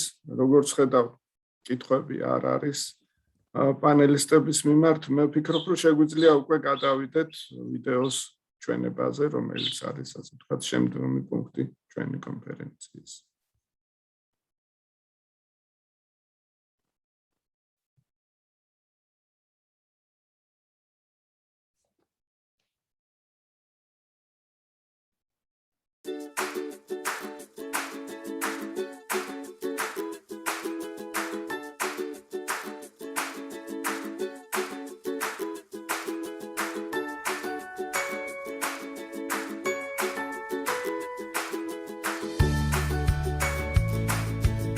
FinExCoop საქართველოს მუშაობს 4 ძირითადი მიმართულებით, რომელთაგან ერთ-ერთი არის ვაშლის ღირებულებათა ჯაჭვი. ამ კომპონენტის ფარგლებში პროექტი ძირითადად ორიენტირებულია ვაშლის ბაღების მართვის გაუმჯობესებაზე. ასევე ორი ახალგაზრდა ფერმერისთვის FinExCoop-მა დაიწყო სასწავლო სამუშაო ტრეინინგები საფრანგეთში, რომელთაც ექნებათ საშუალება გაიზიარონ და შეისწავლონ საფრანგეთის საუკეთესო ვაშლის ბაღების მართვის გამოცდილება. პროექტი ითვალისწინებს 3 პირველი დონის კოოპერატივის ჩამოყალიბებას. პირველი დონის კოოპერატივები ორიენტირებული იქნება მეტეოსადგურებზე. სადგური განთავსებულია ერთ-ერთი კოოპერატივის წევრის ბაღში, საიდანაც მოხდება სხვა დანარჩენი წევრების ბაღების გადაფარვა. მეტეოსადგურები აღჭურვილია ყველა საჭირო სენსორებით, რათა მოხდეს მაქსიმალურად ზუსტი ინფორმაციის მიღება. საბოლოო ჯამში მისი მიზანია შეიქმნას მეორე დონის კოოპერატივი, რომელიც პირველი რიგში ორიენტირებული იქნება მაღალი ხარისხის ქართული ხილის მარკეტინგსა და ექსპორტს.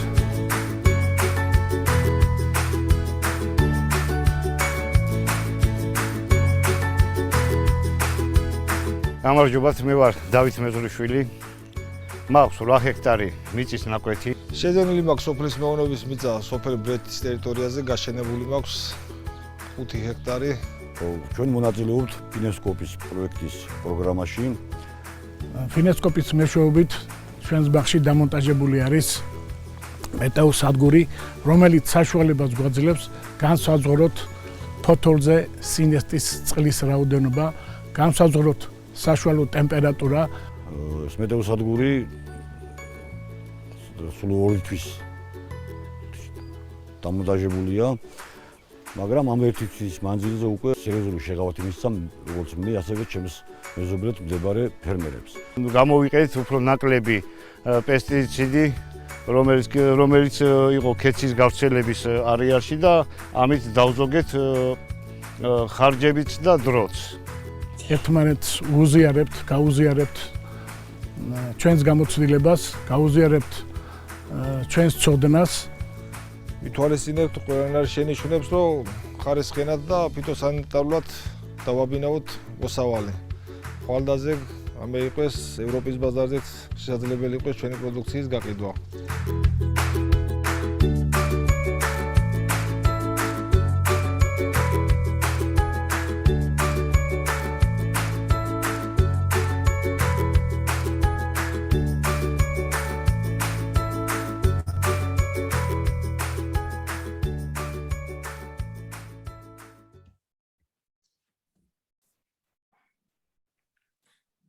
დიდი მადლობა და ისევ სიტყვას გადავცემ ახლა კალბატონ ჯანსუ კარატაის გაგრძოს კონფერენცია. მადლობა. Dear Irakli, thank you very much, first of all, for your moderation. And I'd like to thank all the distinguished participants of this panel. It was very inspiring, very interesting, and full of good perspectives and information. Now for the last panel session of today on FinExCoop strategic work in the Apple value chain, I'd like to leave the floor to the session moderator, Mr. Irakli Karadinashvili, Deputy Team Leader of FinExCoop. Thank you, Jansu. მოგესალმებით ყველას. მოხარული ვარ, რომ საკმაოდ დიდი ინტერესი გამოიწვია ამ კონფერენციამ არა მარტო სახელმწიფო, არასამთავრობო დონორი ორგანიზაციებს, არამედ ფერმერებთანაც. ჩვენი პანელის მონაწილეები არიან ახალგაზრდა ფერმერები, მოწინავე და წარმატებული ფერმერები და ჩვენი ექსპერტი ვაშლის ბაღების მიმართულებით. პირველი ნებამონების წარმოგიდგენთ ბატონი გიორგი, რომელიც არის სოფელ ბროცლეთში, გორის მუნიციპალიტეტში არსებული მეურნეობა გარნეთის წარმომადგენელი. გიორგი, ხო.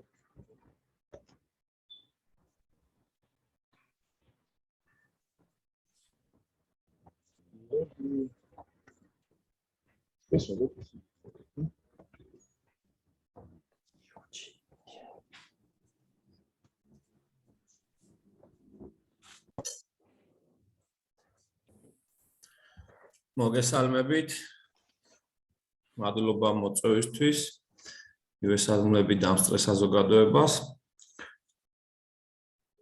ნება მომენტით გაგიზიაროთ ჩემი პრეზენტაცია.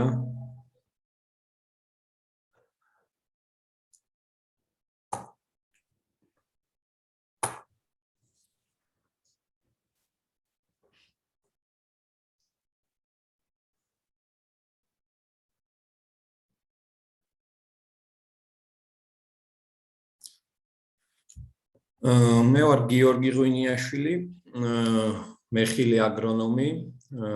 ამ შემთხვევაში დღეს წარმოვადგენ შპს გარნეტს, ვინაიდან ვარ კომპანია გარნეთის უმცროსი აგრონომი.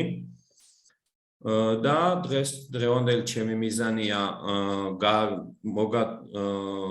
გაგიზიაროთ კომპანიის და ჩვენი გამოცდილება ფერმერული კუთხით, დაგანახოთ აგრონომიული და ფერმერული კუთხით ის გამოწვევები და ის მიზნები, რაც ჩვენს წინაშია და ვისაუბროთ FinExCoop-თან, გესაუბრებით FinExCoop-თან ჩვენი ურთიერთობაზე, ამ კომპანიის ურთიერთობაზე და იმ სარგებლის შესახებ, რაც მივიღეთ FinExCoop-ის გუნდთან ურთიერთობით. კომპანია გარნეთმა პირველი ვაშლის ბაღი შეიძინა 12 წლის წინ. მას შემდეგ ვითარდება, დღეს უკვე ჯამში მას აქვს 150 ჰექტრამდე მიწის ფართობი, აქედან 55 ჰექტარი უკავია ხეხილის ბაღებს, 95 ჰექტარზე კი აწარმოებს სიმინდს. ამ ხეხილის ბაღებში ვაწარმოებთ ვაშლს, ატამს, ქლიავს და შინდს.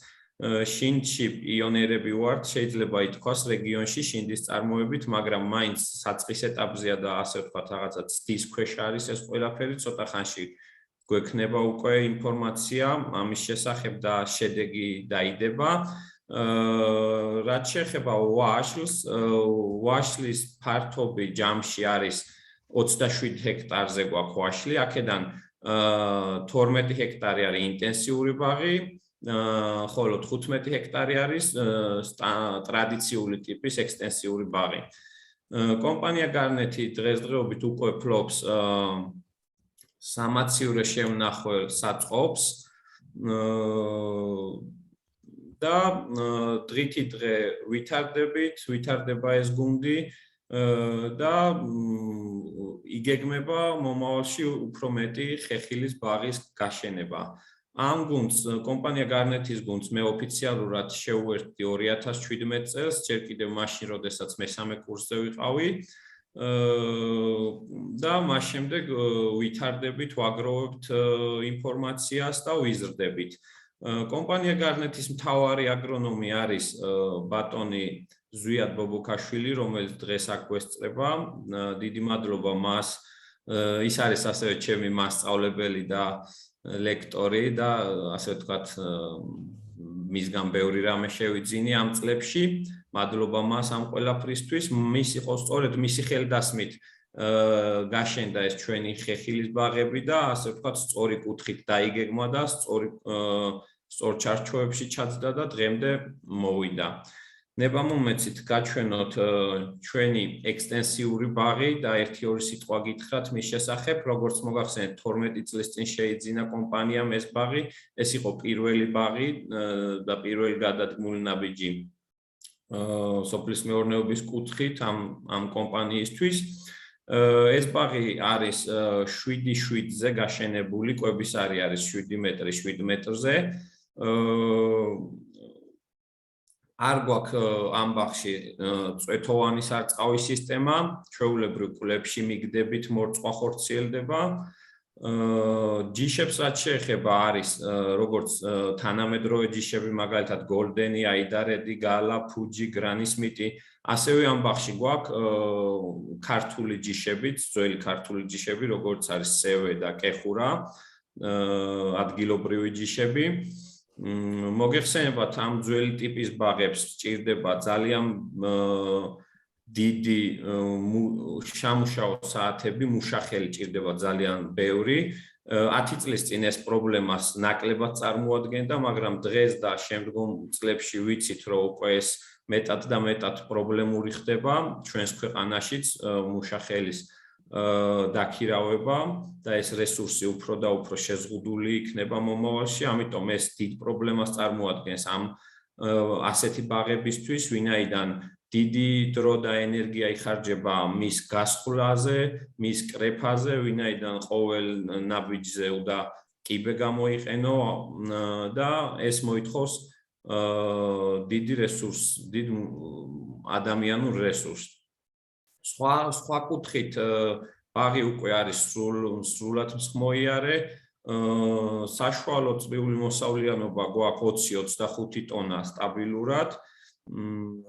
ასეთი ტიპის ბაღებისთვის ეს მეტნაკლებად მისაღებია ჩვენ რეალობაში, თუმცა რა თქმა უნდა მომავალში სასურველია გქონდეს ინტენსიური ტიპის ბაღები. ჩვენი ინტენსიური ვაშლის ბაღი, რომელიც გაშენდა 2000 ნაწილი 2017 წელს, ხოლო პირველი ნაწილი 2015 წელს არის 12 ჰექტარზე გაშენებული. კვებისარი აქ არის 1 მეტრი მცენარეებს შორის და 3.6 მეტრი რიგებს შორის.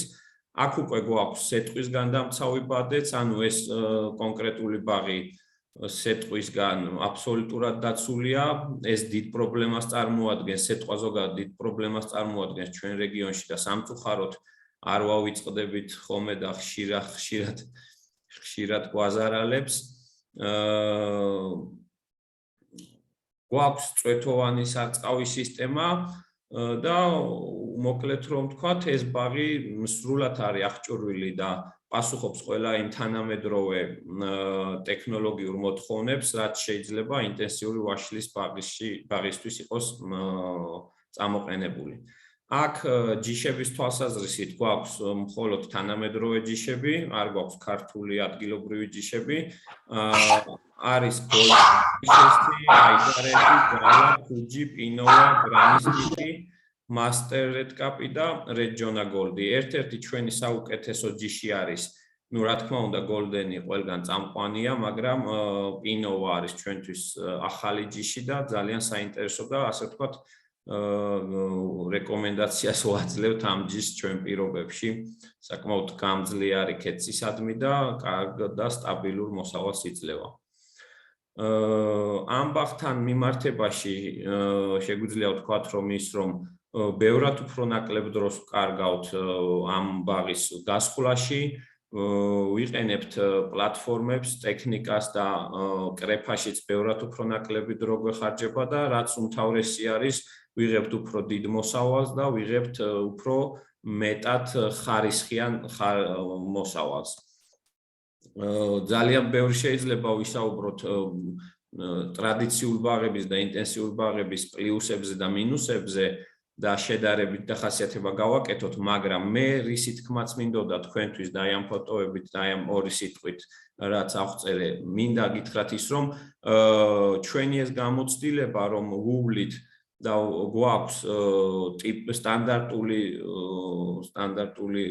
ექსტენსიური ტიპის, აი ესე ძველი სტილის, უпростоრად ძველი სტილის ვაშლის ბაღიც და ასევე გვაქვს ინტენსიური ბაღიც და ორივეს თანაბრად ანუ ორივეს გვერდ ერთ ლოკაციაში ვუვლით, გვაძლევს იმის საშუალებას რომ დავინახოთ, უფრო მეტად დავინახოთ ერთი ჯიშის ვაშლს ერთ რეგიონში სხვადასხვა ტიპის საძირეზე და რამდენად უფრო სხვადასხვანაირი მიდგომა ჭირდება, სხვადასხვანაირი მოვლა ჭირდება და ეს ყველაფერი გვაძლევს იმის საშუალებას, რომ დავინახოთ რამდენად ინდივიდუალური მიდგომა ჭირდება კონკრეტულ ჯიშს, კონკრეტულ რეგიონში, კონკრეტულ საძირეზე და კონკრეტული მიზნისთვის, როგორ უნდა წარმართოთ ის. ეხლა მოკლედ მინდა გითხრათ რა მიზნები და რა გამოწვევები აქვს ამ კომპანიას, როგორც ყველა ხეხილის მწარმოებელ და სოფლის მეურნეობაში მყოფ კომპანიას ძირითადი მიზანი არის მივიღოთ მაღალი ხარისხის და მაღალი რაოდენობის სტაბილური მოსავალი, თუმცა ამ ყველაფრისთვის ჩვენ პირადად გვჭირდება რომ ოპტიმიზაცია გავუკეთოთ არსებულ ვაშლის ბაღებს, ანუ მაქსიმალური მოსავალი ავიღოთ, მათი მაქსიმალურ შესაძლებლობებზე გავიდეთ. ვცდილობთ მაქსიმალურად ჩვენი მიზანია რომ ეს ყველაფერი გავაკეთოთ თანამედროვე მიდგომების დანერგვით, გავიზიაროთ თანამედროვე გამოცდილება და ადაპტაცია გავუკეთოთ ამ ყველაფერს ჩვენს კონკრეტულ რეალობაში, ჩვენს კონკრეტულ ბაღში და ამ ყველაფერში FinExCoop-ი დიდ როლს თამაშობს, ვინაიდან მათი წყალობით ვიზიარებთ თანამედროვე არსებულ პრაქტიკას და უშუალოდ ვცდილობთ დავნერგოთ ის ჩვენ ბაღში. რაც მეტნაკლებად გამოგვდის წარმატებით და ეხა რა არის ჩვენი გამოწვევები. არსებული გამოწვევებიდან უმთავრესად არის ის, რომ სტაბილური მოსავლის მიღება ძალიან გართულ და ჩვენს რეალობაში, აი ჩვენი კომპანიის რეალობაში არის ის, რომ ინტენსიური ვაშლის ბაღში ჯერ ვერ მივახციეთ სტაბილურ მოსავალს. გვაქვს მეწლეობა, ანუ ერთ წელს გვაქვს მაღალი მოსავალი, ერთ წელს დაბალი მოსავალი. ამ ყველაფერში ძალიან დიდი წვლილი იმოქმედა, დიდი წვლილი შეიტანა და დიდი როლი შეასრულა 2017 წელს 17 წლის გაზაფხულის წაყინვამ. -6 გრადუსი დაფიქსირდა ვაშლის ყვავილობის დროს მაშინ და მოსავალი ფაქტიურად იყო 0. ამან გამოიწვია ის, რომ ახალგაზრდა ინტენსიურ ვაშლის ბაღში დაგროვდა ჭარბი ენერგია, იმ წელს მიღებული 0 კილოგრამი გამო ეს ჭარბი ენერგია დაგროვდა მცენარეებში და მომავალ წლისთვის ჩამოიყალიბა ძალიან ბევრი სანაყოფე კვირტი.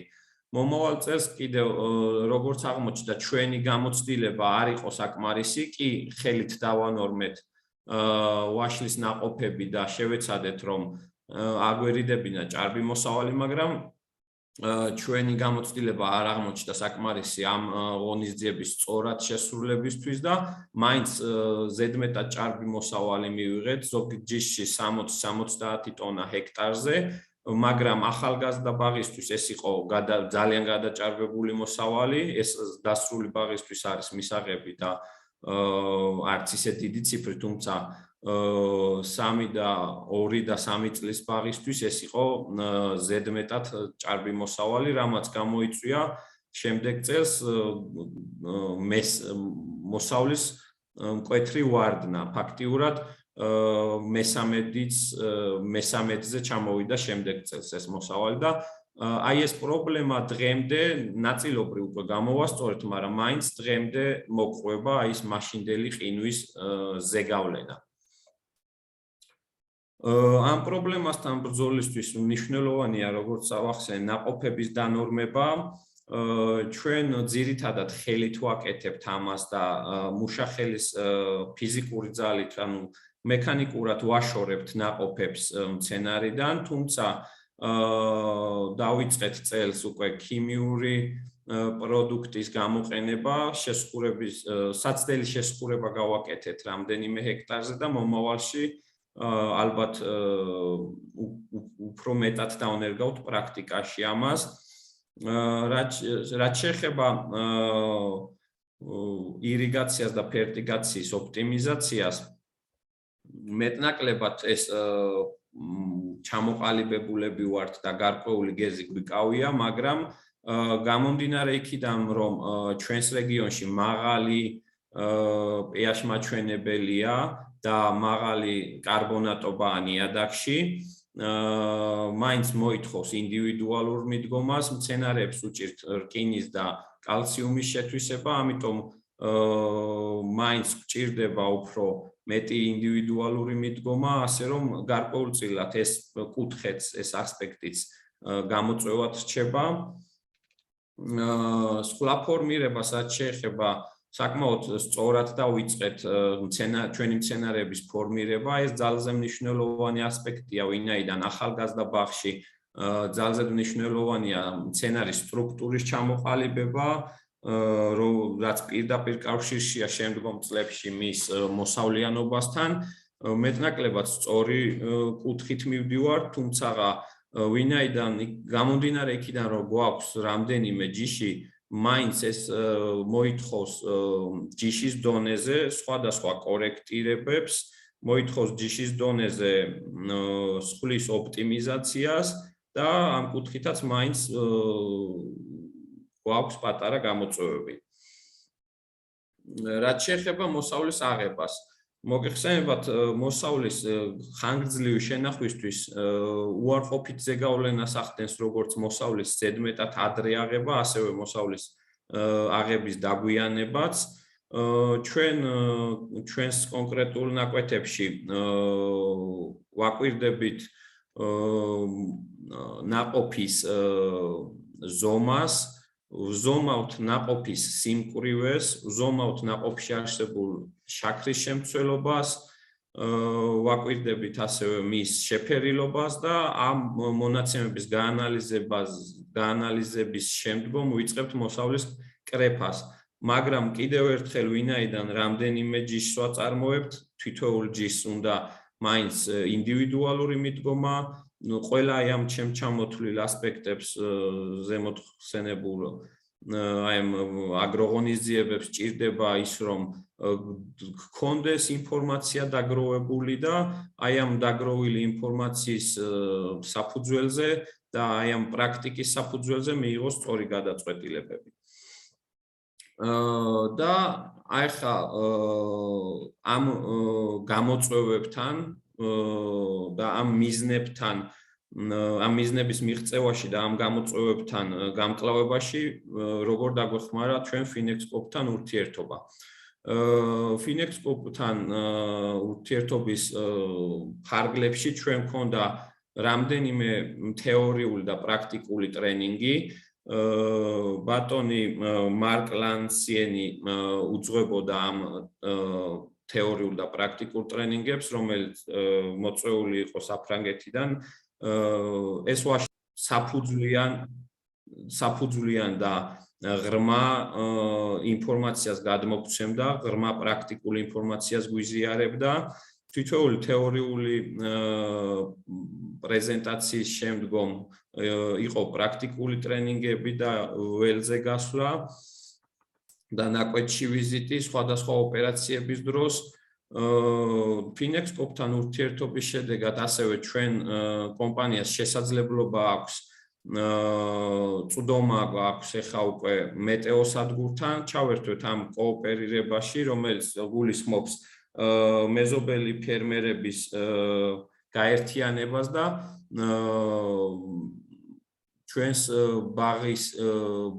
ბაღის სიახლოვეს ახლა უკვე განთავსებულია მეტეოსადგური, რომლიდანაც ვიღებთ ინფორმაციას არსებული მიკროკლიმატის კუთხით, შეგვიძლია დავადგინოთ რა რაოდენობის ნალექი მივიღეთ გასულ დღეებში, რა არის ჩვენი ჰაერისტენიანობა მიმდინარე პერიოდში და ასევე ვიღებთ სიგნალს იმის შესახებ თუ რა მავნებელი და რა დაავადება შეიძლება განვითარდეს მომდევნო დღეებში, რაც გვეხმარება სწორი გადაწყვეტილებების მიღებაში მცენარეთა დაცვის კუთხით. FinExCoop-თან ურთიერთობის შედეგად მცირედი კორექტირებები შევიტანეთ სხვლაში. ეს მცირედი კორექტირება მომავალში დიდ სარგებელს მოიტანს ჩვენი მოსავლიანობის გაზრდის თვალსაზრისით. ბატონ მარკის საინტერესო ტრენინგის შემდეგ, რომელიც დეტალურად ასახავდა, დეტალურად გვაცნობდა ქიმიური ვაშლის ნაყოფების ქიმიური დანორმების შესახებ ინფორმაციას, ჩვენ დავიწყეთ უკვე წელს საცდელის შესყურება ამ ქიმიური პრეპარატის, პესტიციდის, რომელიც ქიმიურად ანორმებს ნაყოფებს. როგორც ვახსენე, გვაქვს უკვე მეტეოსადგურთან წვდომა, გვაქვს მცენარეთა დაცვის თვალსაზრისით გაუმჯობესებული პრაქტიკა, ეხლა უკვე ვინაიდან ვიღებთ სიგნალებს მავნებლებს და პათოგენების გავრცელების რისკებთან დაკავშირებით. ასე რომ მოხარული ვარ, რომ დღეს მეც მომეც საშუალება მადლობა გადაუხადო FinExCoop-ის გუნდს, აი ამ ცოდნის საქართველოში ინტეგრირებისთვის და ამ ცოდნის ჩვენთან პრაქტიკაში გატარებისთვის და აი ამ ხელშეწყობისთვის. და ეს დღევანდელი დევიზიც რომ ვიფიქროთ ერთად, ჩვენ კონკრეტულ შემთხვევაში ნამდვილად ხორციელდება და დარწმუნებული ვარ, რომ მომავალ წლებში ეს დიდ შედეგებს გამოიწვევს და გააუმჯობესებს ჩვენს მოსავლიანობას. სულ ეს იყო, რაც მინდა მეთქვა, ცოტა ჩქარჩქარა ვისაუბრეთ. დიდი მადლობა გიორგი, საინტერესო პრეზენტაციისთვის. ისე სლაიდებიც რომ მიგვეყოლებინა, ცოტა უკეთესი იქნებოდა სლაიდები გაჩერებული იყო ეს თემაზე.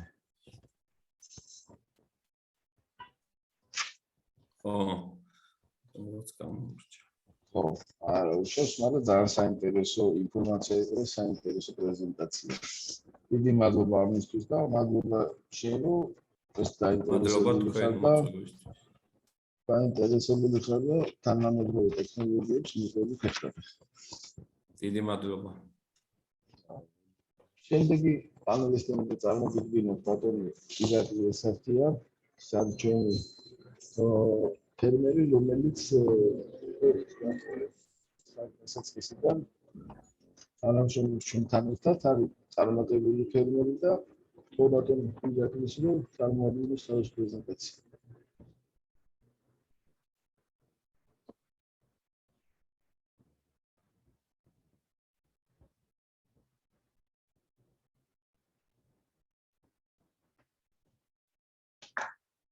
გაცრავად ერთი წამით.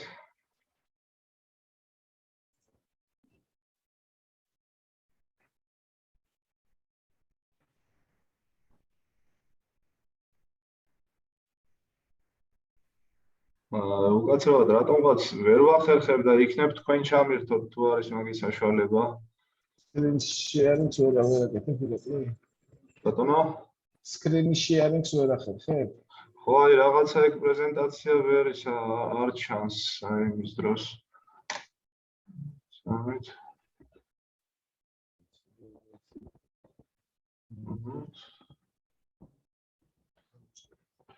გამოჩნდა.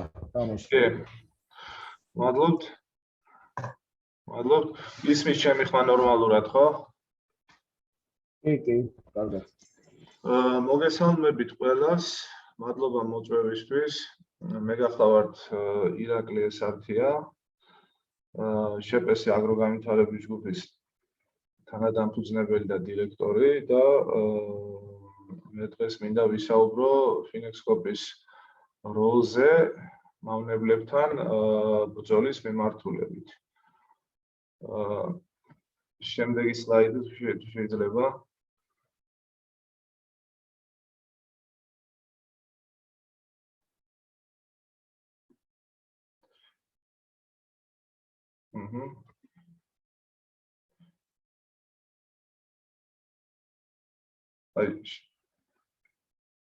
შემდეგზე, აი ამის შემდეგზე რო გადავხდოთ თუ შეიძლება. ხო. ორი სიტყვით გეტყვით კომპანიაზეც, ჩვენი კომპანია აგროგანვითარების ჯგუფი დაფუძნდა 2015 წელს. სხვა მიმართულებებთან ერთად ერთ-ერთი მთავარი მიმართულება არის ვაშლის წარმოება. გარდა ამისა ვაწარმოებთ საღვინე ყურძენს და სუფრის ყურძენსაც, მაგრამ ერთ-ერთი მიმართულება, როგორც აღვნიშნე, ერთ-ერთი მთავარი მიმართულება არის ვაშლის წარმოება. ანუ 2015 წელს 2016 წელს უпростоრად გაშენდა პირველი 7 ჰექტარი ინტენსიური ვაშლის ბაღი და შემდგომ წელს გავაშენეთ 6 ჰექტარზე. ასევე ვფლობთ 400 ტონა სამაციურე მეურნეობას. ვაშლის ბაღებში გვაქვს სხვადასხვა ჯიშები, როგორებიცაა გალა, Red Delicious-ი, Golden-ი, Jona Prince-ი და Galant-ი.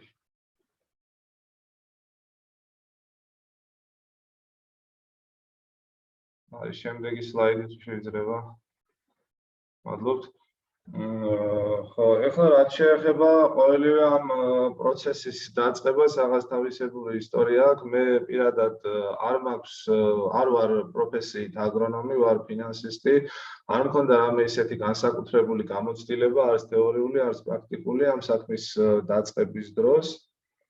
და მახსოვს, როცა ვკითხულობდი რაღაცა იმ დროს შედარებით გამოცდილ ფერმერებთან თუ რა რისკებთან შეიძლებოდა ეგ რა სირთულეებთან დაკავშირებული, მეუბნებოდნენ, რომ ძალიან ისეთი ძალიან რთული საქმეა და ძალიან დიდ რისკზე მივდიოდი რა ამ საქმის დაწყების დროს. აი ზოგი პირდაპირაც მეუბნებოდა, რომ რაღაც შემეცვალა აზრი და რაღაცა სხვა რამე მომიფიქრებინა თუნდაც.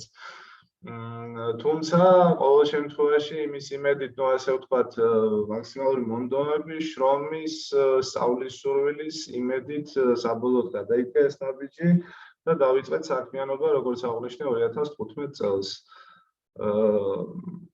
მინდა გითხრათ, რომ იმაზე მეტი, ასე ვთქვათ, იმაზე მეტი რისკებისა და გამოწვევების წინაშე დავდექით, რასაც რაზეც შემეძლო წარმოდგენა მქონოდა, რასაც მოველოდით. იმიტომ რომ ფაქტიურად რამოდენიმე წელში, რა ვიცი, პრობლემას ემატებოდა 2019 წელს ფაქტიურად ქონდა ქეცის გავრცელების ძალიან მაღალი დონე. შეიძლება ითქვას, რომ თითქმის გაგვინადგურა ბაღი ამ დაავადებამ. იყო პერიოდულად პრობლემები აი მავნებლებთან ბრძოლის კუთხით ვერ ვახდენდით რაღაც გარკვეულ შემთხვევებში, რიგ შემთხვევებში სათანადო პრევენციას ამ მიმართულებით. იყო რაღაც გარკვეული ხარვეზების, სხვა ფორმირების მიმართულებით, რამაც გარკვეული ნეგატიური შედეგები გამოიწვია. არ იყო შესაბამისი მოსავლიანობა ბაღში, იყო ხასიათებდა ბაღებს მეწლეობა და ასე შემდეგ. ეს ყველაფერი აისახებოდა საბოლოოდ თვითონ პროდუქტის ხარისხზე და საბოლოო ჯამში აი დაშვებული შეცდომებით რაღაც გარკვეული შეცდომები ხშირ შემთხვევაში მოქმედებდა არა მხოლოდ იმ წელს, შედეგები ვრცელდებოდა არა მხოლოდ იმ წელზე, არამედ გადადიოდა ხოლმე შემდეგ წლებზეც და ძალიან ისეთ სერიოზულ ნეგატიურ სახეს ღებულობდა ეს ყველაფერი. პრობლემები იყო ისე გარკვეული ხარვეზები იყო ასევე ირიგაციის, ფერტიგაციის საკითხებში, როგორც მოგეხსენებათ, ეს არის სხვა და მცენარეთა კვება, როგორც ნაკლები, ასე ვთქვათ, ზედმეტი დოზით ორივე პრობლემას ქმნის და შესაბამისად ჰქონდა აქაც რაღაც გარკვეული ხარვეზები. ესე რომ რაღაც გარკვეული პერიოდი ვიყავით ამ პრობლემებთან ჭიდილში, 2019 წელს იყო რაღაც გარკვეულწილად პიკი ამ პრობლემების როცა მიგვიწეს ერთ-ერთ ტრენინგზე, FinExCoop-ის მიერ ორგანიზებულ ტრენინგზე, რომელსაც ბატონი მარკი ატარებდა, ეხებოდა ფიტოსანიტარულ დაცვას ბაღების. დავესწარი ტრენინგს და ეს იყო ერთ-ერთი ძალიან ისეთი პროდუქტიული, საინტერესო ტრენინგი, რომელმაც ძალიან ბევრი რაღაც მოგცა, ძალიან დიდი გამოცდილება მოგცა. ამ ტრენინგს მოყვა კიდევ რამოდენიმე ტრენინგი სხვა მიმართულებით და ერთიანობაში ეგ იყო ჩვენთვის ძალიან ღირებული და არის დღემდე, რა თქმა უნდა. ტრენინგებთან ერთად იყო ასე ვთქვათ, პრაქტიკული თვითონ ბაღში ვიზიტი პერიოდულად არის დღემდე გრძელდება, რაც ძალიან მნიშვნელოვანია თვითონ ადგილზე იმ პრობლემების განხილვა, კონკრეტულად იმ პრობლემების განხილვა, რაც ფიქსირდება ჩვენთან, რის იდენტიფიკაციას ჩვენ მოვახდინეთ ამა თუ იმ ეტაპზე. პლუს ამას არის ხშირ შემთხვევაში არის ეს შემთხვევები, როცა ჩვენც ვერ შევძელით რაღაც დონეზე სრულად იდენტიფიკაცია და უკვე სპეციალისტების მიერ და ბატონი მარკის მიერ ხდება ამის ასე ვთქვათ დაფიქსირება და ეს ძალიან მნიშვნელოვანია იმისთვის, რომ ადგილზე ხდება რაღაც პრობლემების იდენტიფიკაცია, ამ პრობლემების გადაჭრისა და გადაჭრის გზების ძიება და ასე შემდეგ. ხდება მასტერკლასების ჩატარება, ხდება პრაქტიკული ასე ვთქვათ ტრენინგების, მასტერკლასების ჩატარება ჩვენთვის, ჩვენი თანამშრომლებისთვის, პლატფორმირების საკითხებში, სხვადასხვა საკითხებში, რაც ასევე ძალიან მნიშვნელოვანია. და აი შემდეგ სლაიდზეც გადავიდეთ, თუ შეიძლება გამომჩამეც ამჯერზე. ხო, და ყველაზე ერთ-ერთი მთავარი და აუცილებლად ისეთი საკითხი, რომელიც მინდა ხაზი გაუსვა და აღვნიშნო, არის შემთხვევები, როცა საჭიროების შემთხვევაში დისტანციურადაც გვიწევს ორგანიზაციის თანამშრომლების მონდომებით, ჩართულობით. ბატონი მარკი საფრანგეთიდანაც ნებისმიერ შემთხვევაში რამდენზეაც დაგჭირდა, რომ რაღაც გარკვეულ საკითხზე ქონდა გაურკვევლობა და რაღაც ისეთი გასარკვევი საკითხი იყო, აი დისტანციურადაც არიშურებენ მონთოებას, ენერგიას, დროს იმისთვის, რომ მაქსიმალურად იყვნენ ჩვენს გვერდით და აი დისტანციურადაც მაქსიმალურად ცდილობენ, რომ ჩართული იყვნენ ჩვენი ასე ამა თუ იმ პრობლემის თუ საკითხის გადაჭრაში და მოგვარებაში. და ბოლოს ძალიან მნიშვნელოვანი საკითხი, რაც შეეხება აი მეტეოსადგურს, უკვე ფერმერებს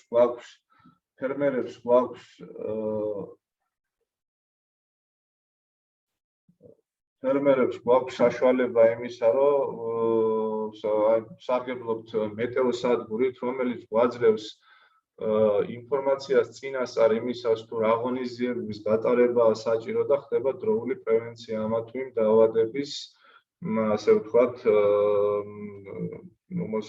ამა თუ იმ პრობლემის მოსაგვარებლად და ამცირებს, მნიშვნელოვნად ამცირებს რისკებს, ამა თუ იმ რისკებს, რაც შეიძლება გქონდეს ჩვენს ბაღებში.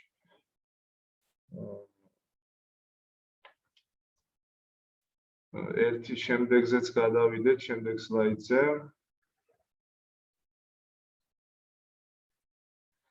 ეხლა მქონდა საუბარი იმ ჩართულობაზე, როლზე, FinExCoop-ის როლზე, რასაც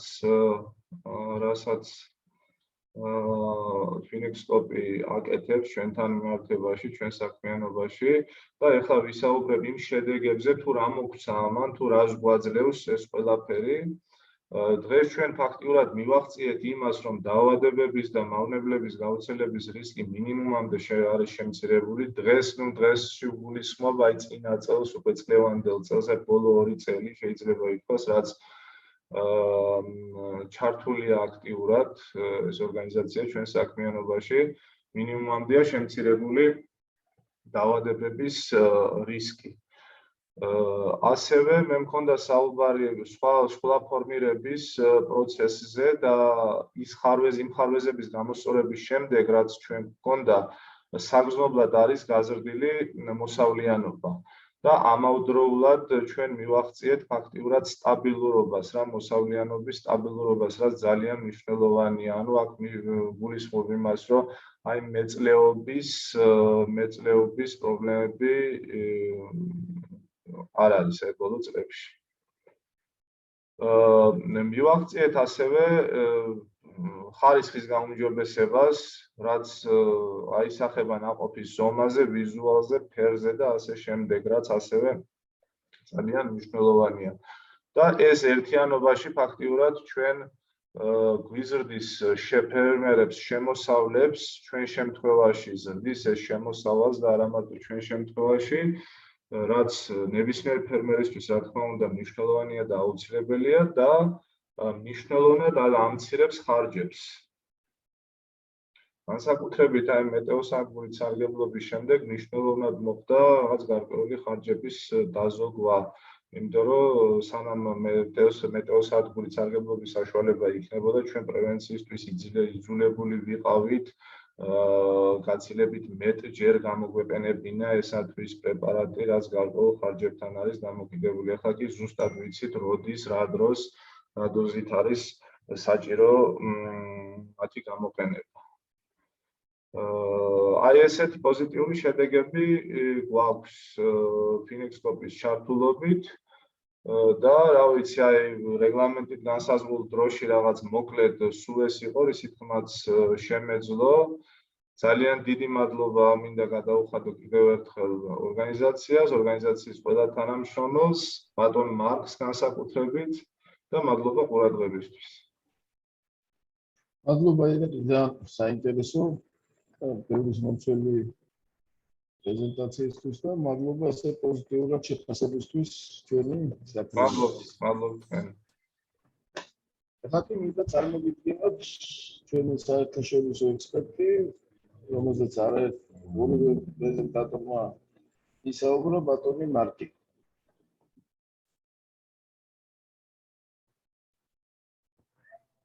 Ok. Eh bien, bonjour à tout le monde. Alors moi, je vais vous parler essentiellement de la conduite de verger en Géorgie et de ce que l'on a fait avec FinExCoop et ce qu'il faudrait continuer à travailler pour l'avenir et une meilleure rentabilité des vergers.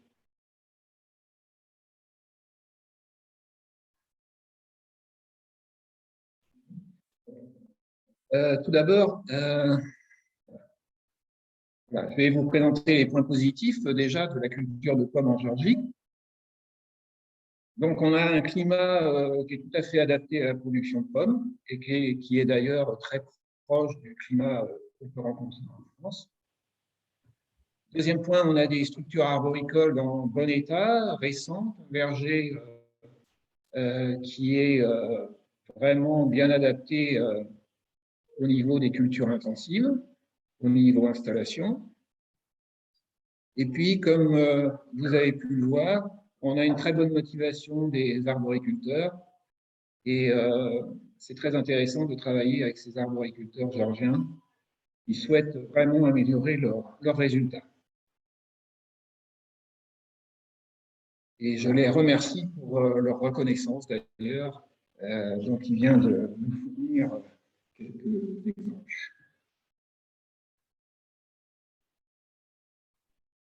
Comme je disais, on a affaire à de très beaux vergers avec des protections par la grêle et la plupart des vergers sont irrigués en goutte à goutte.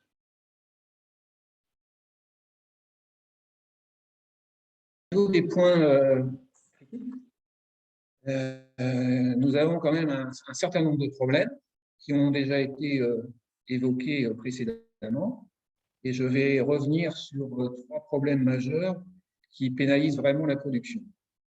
Le premier point, c'est la faible productivité des vergers. Ensuite, c'est l'alternance de production. Et enfin, la maîtrise de la protection phytosanitaire. Alors, au niveau de la faible productivité des vergers, c'est surtout lié déjà au départ à une mauvaise pratique de la taille.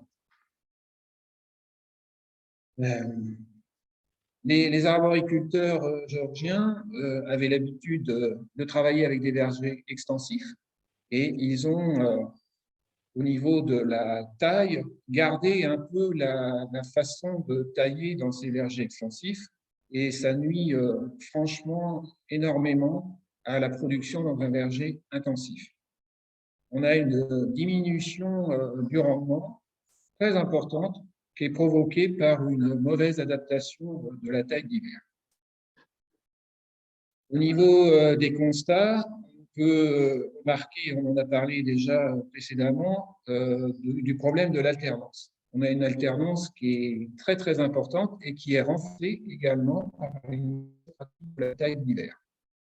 Et puis cette mauvaise taille entraîne aussi une mauvaise qualité des fruits, puisqu'il y a, dans les années de faible production, on a affaire à des gros fruits qui se conservent très mal, et les années de forte production, au contraire, on a trop de petits fruits, de mauvaise qualité également.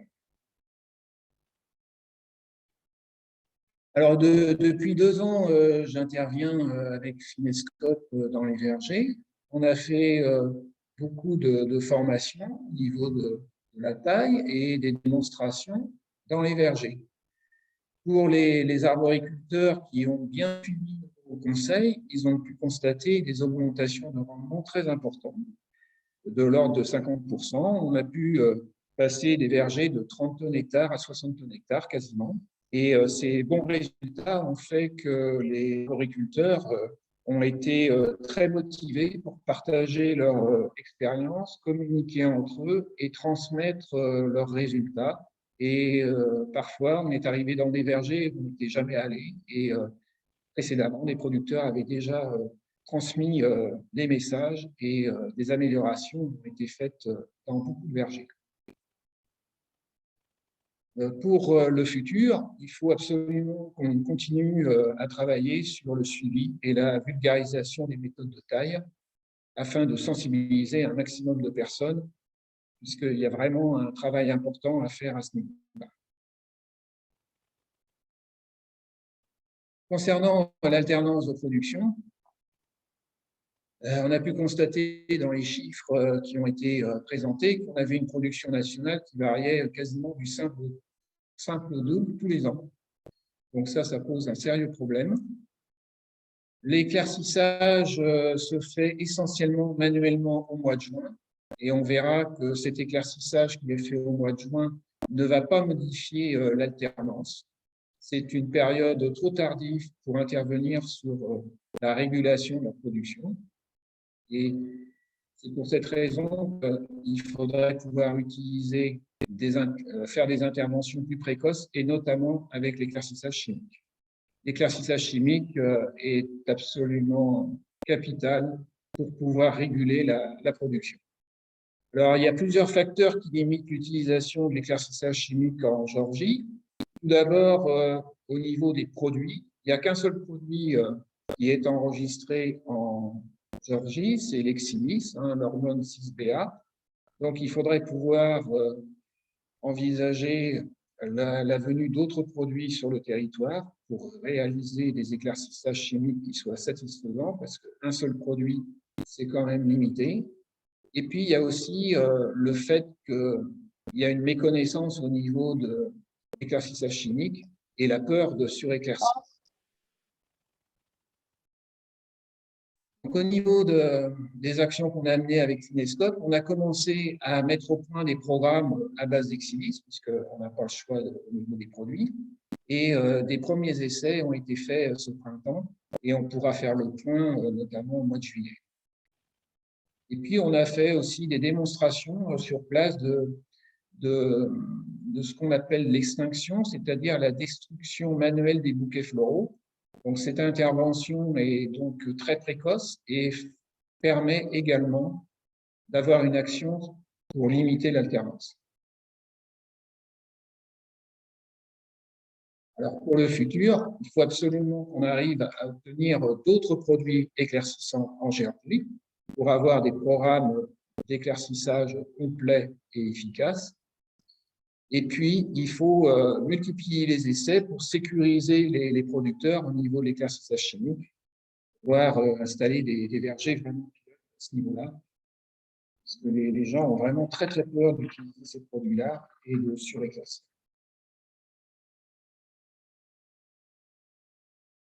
Concernant la maîtrise de la protection phytosanitaire, on a deux gros problèmes. Les plus importants de toute façon en culture de pommes, c'est la tavelure et le carpopeps. Ce qu'on peut constater, c'est que par rapport au changement climatique, il y a de plus en plus de pluie en Géorgie au printemps, ce qui fait que ça entraîne des contaminations de tavelure importantes. On a aussi une gestion des produits phytosanitaires qui n'est pas forcément très adaptée, et le producteur précédent en a bien parlé. Donc, une méconnaissance de l'action des produits et surtout de savoir les utiliser au bon moment, et c'est ce qu'on verra grâce aux stations météo. Alors, ces changements climatiques et cette mauvaise gestion des produits phytosanitaires entraînent des dégâts parfois très importants, puisque certains vergers peuvent être totalement ravagés par ces bioagresseurs. Également, nous avons la création de résistance des différents parasites, puisque l'emploi répété de produits phytosanitaires et la limitation également de l'échantillon des produits phytosanitaires à disposition fait qu'on entraîne, au bout d'un certain temps, une résistance par rapport aux bioagresseurs. Et puis, c'est aussi le risque de résidus. Et si on veut développer notamment les exportations, ça sera vraiment un problème par rapport aux résidus qu'on peut trouver sur les. Alors avec FinExCoop, on a en effet installé des stations météo avec des logiciels d'aide à la décision concernant l'évolution des maladies et des ravageurs. Et puis, on a mis en place un système de conseils et d'alerte pour renseigner les arboriculteurs sur les moments où ils doivent intervenir et sur la façon d'intervenir. Et également, on leur donne des conseils sur l'utilisation des produits les mieux adaptés à ce moment-là. On a aussi fait beaucoup de sessions de formation sur la lutte raisonnée. Et la lutte raisonnée qui est absolument, il va falloir développer, notamment si on veut développer des certifications et envisager des certifications comme Global Gap qui permettraient de favoriser les exportations. Alors pour le futur, il va falloir continuer à travailler dans ces différents domaines pour améliorer la maîtrise de la protection phytosanitaire, avoir accès à d'autres produits chimiques pour pouvoir élargir les possibilités de traitement, et puis aussi introduire les produits bio, puisque actuellement on a très peu de produits bio disponibles pour les arboriculteurs. Il va falloir former aussi les arboriculteurs à l'utilisation des outils d'aide à la décision, développer les stations météo, développer les logiciels d'aide à la décision. Il faut également s'orienter vers des pommes tolérantes tavelure, parce que la tavelure, ça reste quand même pour moi le souci majeur vu les conditions climatiques du printemps que l'on peut trouver en Géorgie. Donc, développer ces variétés de pommes, puisque aujourd'hui, on a planté essentiellement des pommes classiques qui ont quand même une sensibilité importante à la tavelure. Aujourd'hui, on a un choix de plus en plus important concernant ces pommes tolérantes à la tavelure. Et puis, il faut sensibiliser les arboriculteurs et leurs prescripteurs à la lutte raisonnée, c'est-à-dire à la limitation notamment des interventions et une meilleure utilisation des produits chimiques et aussi des méthodes alternatives à l'utilisation de toutes ces méthodes qui se développent actuellement pour limiter les produits chimiques. et puis accentuer la coopération entre les producteurs, parce que c'est en étant groupés, en partageant les expériences, qu'on va pouvoir avancer plus vite et de meilleure façon. Et c'est là-dessus que je pourrais terminer, c'est-à-dire que pour moi, avant tout, il faudrait développer, c'est ce que peut faire FinExCoop, la coopération entre les arboriculteurs, pour qu'ils puissent mettre en commun leurs connaissances, leur expérience, leurs moyens matériels, et à partir de là, on va pouvoir travailler de façon plus efficace sur les problèmes de la taille, sur les problèmes de l'alternance, et puis sur la gestion des produits phytosanitaires. Et ces trois postes très très importants permettront d'améliorer de façon considérable la rentabilité des vergers. Voilà, voilà ce que je voulais vous partager avec vous.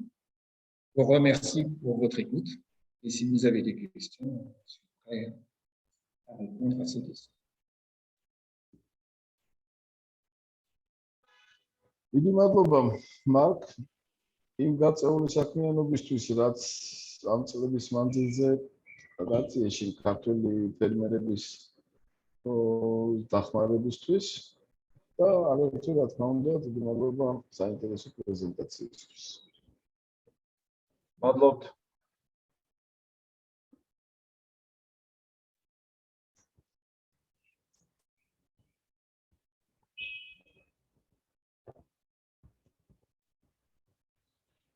So I think you are muted.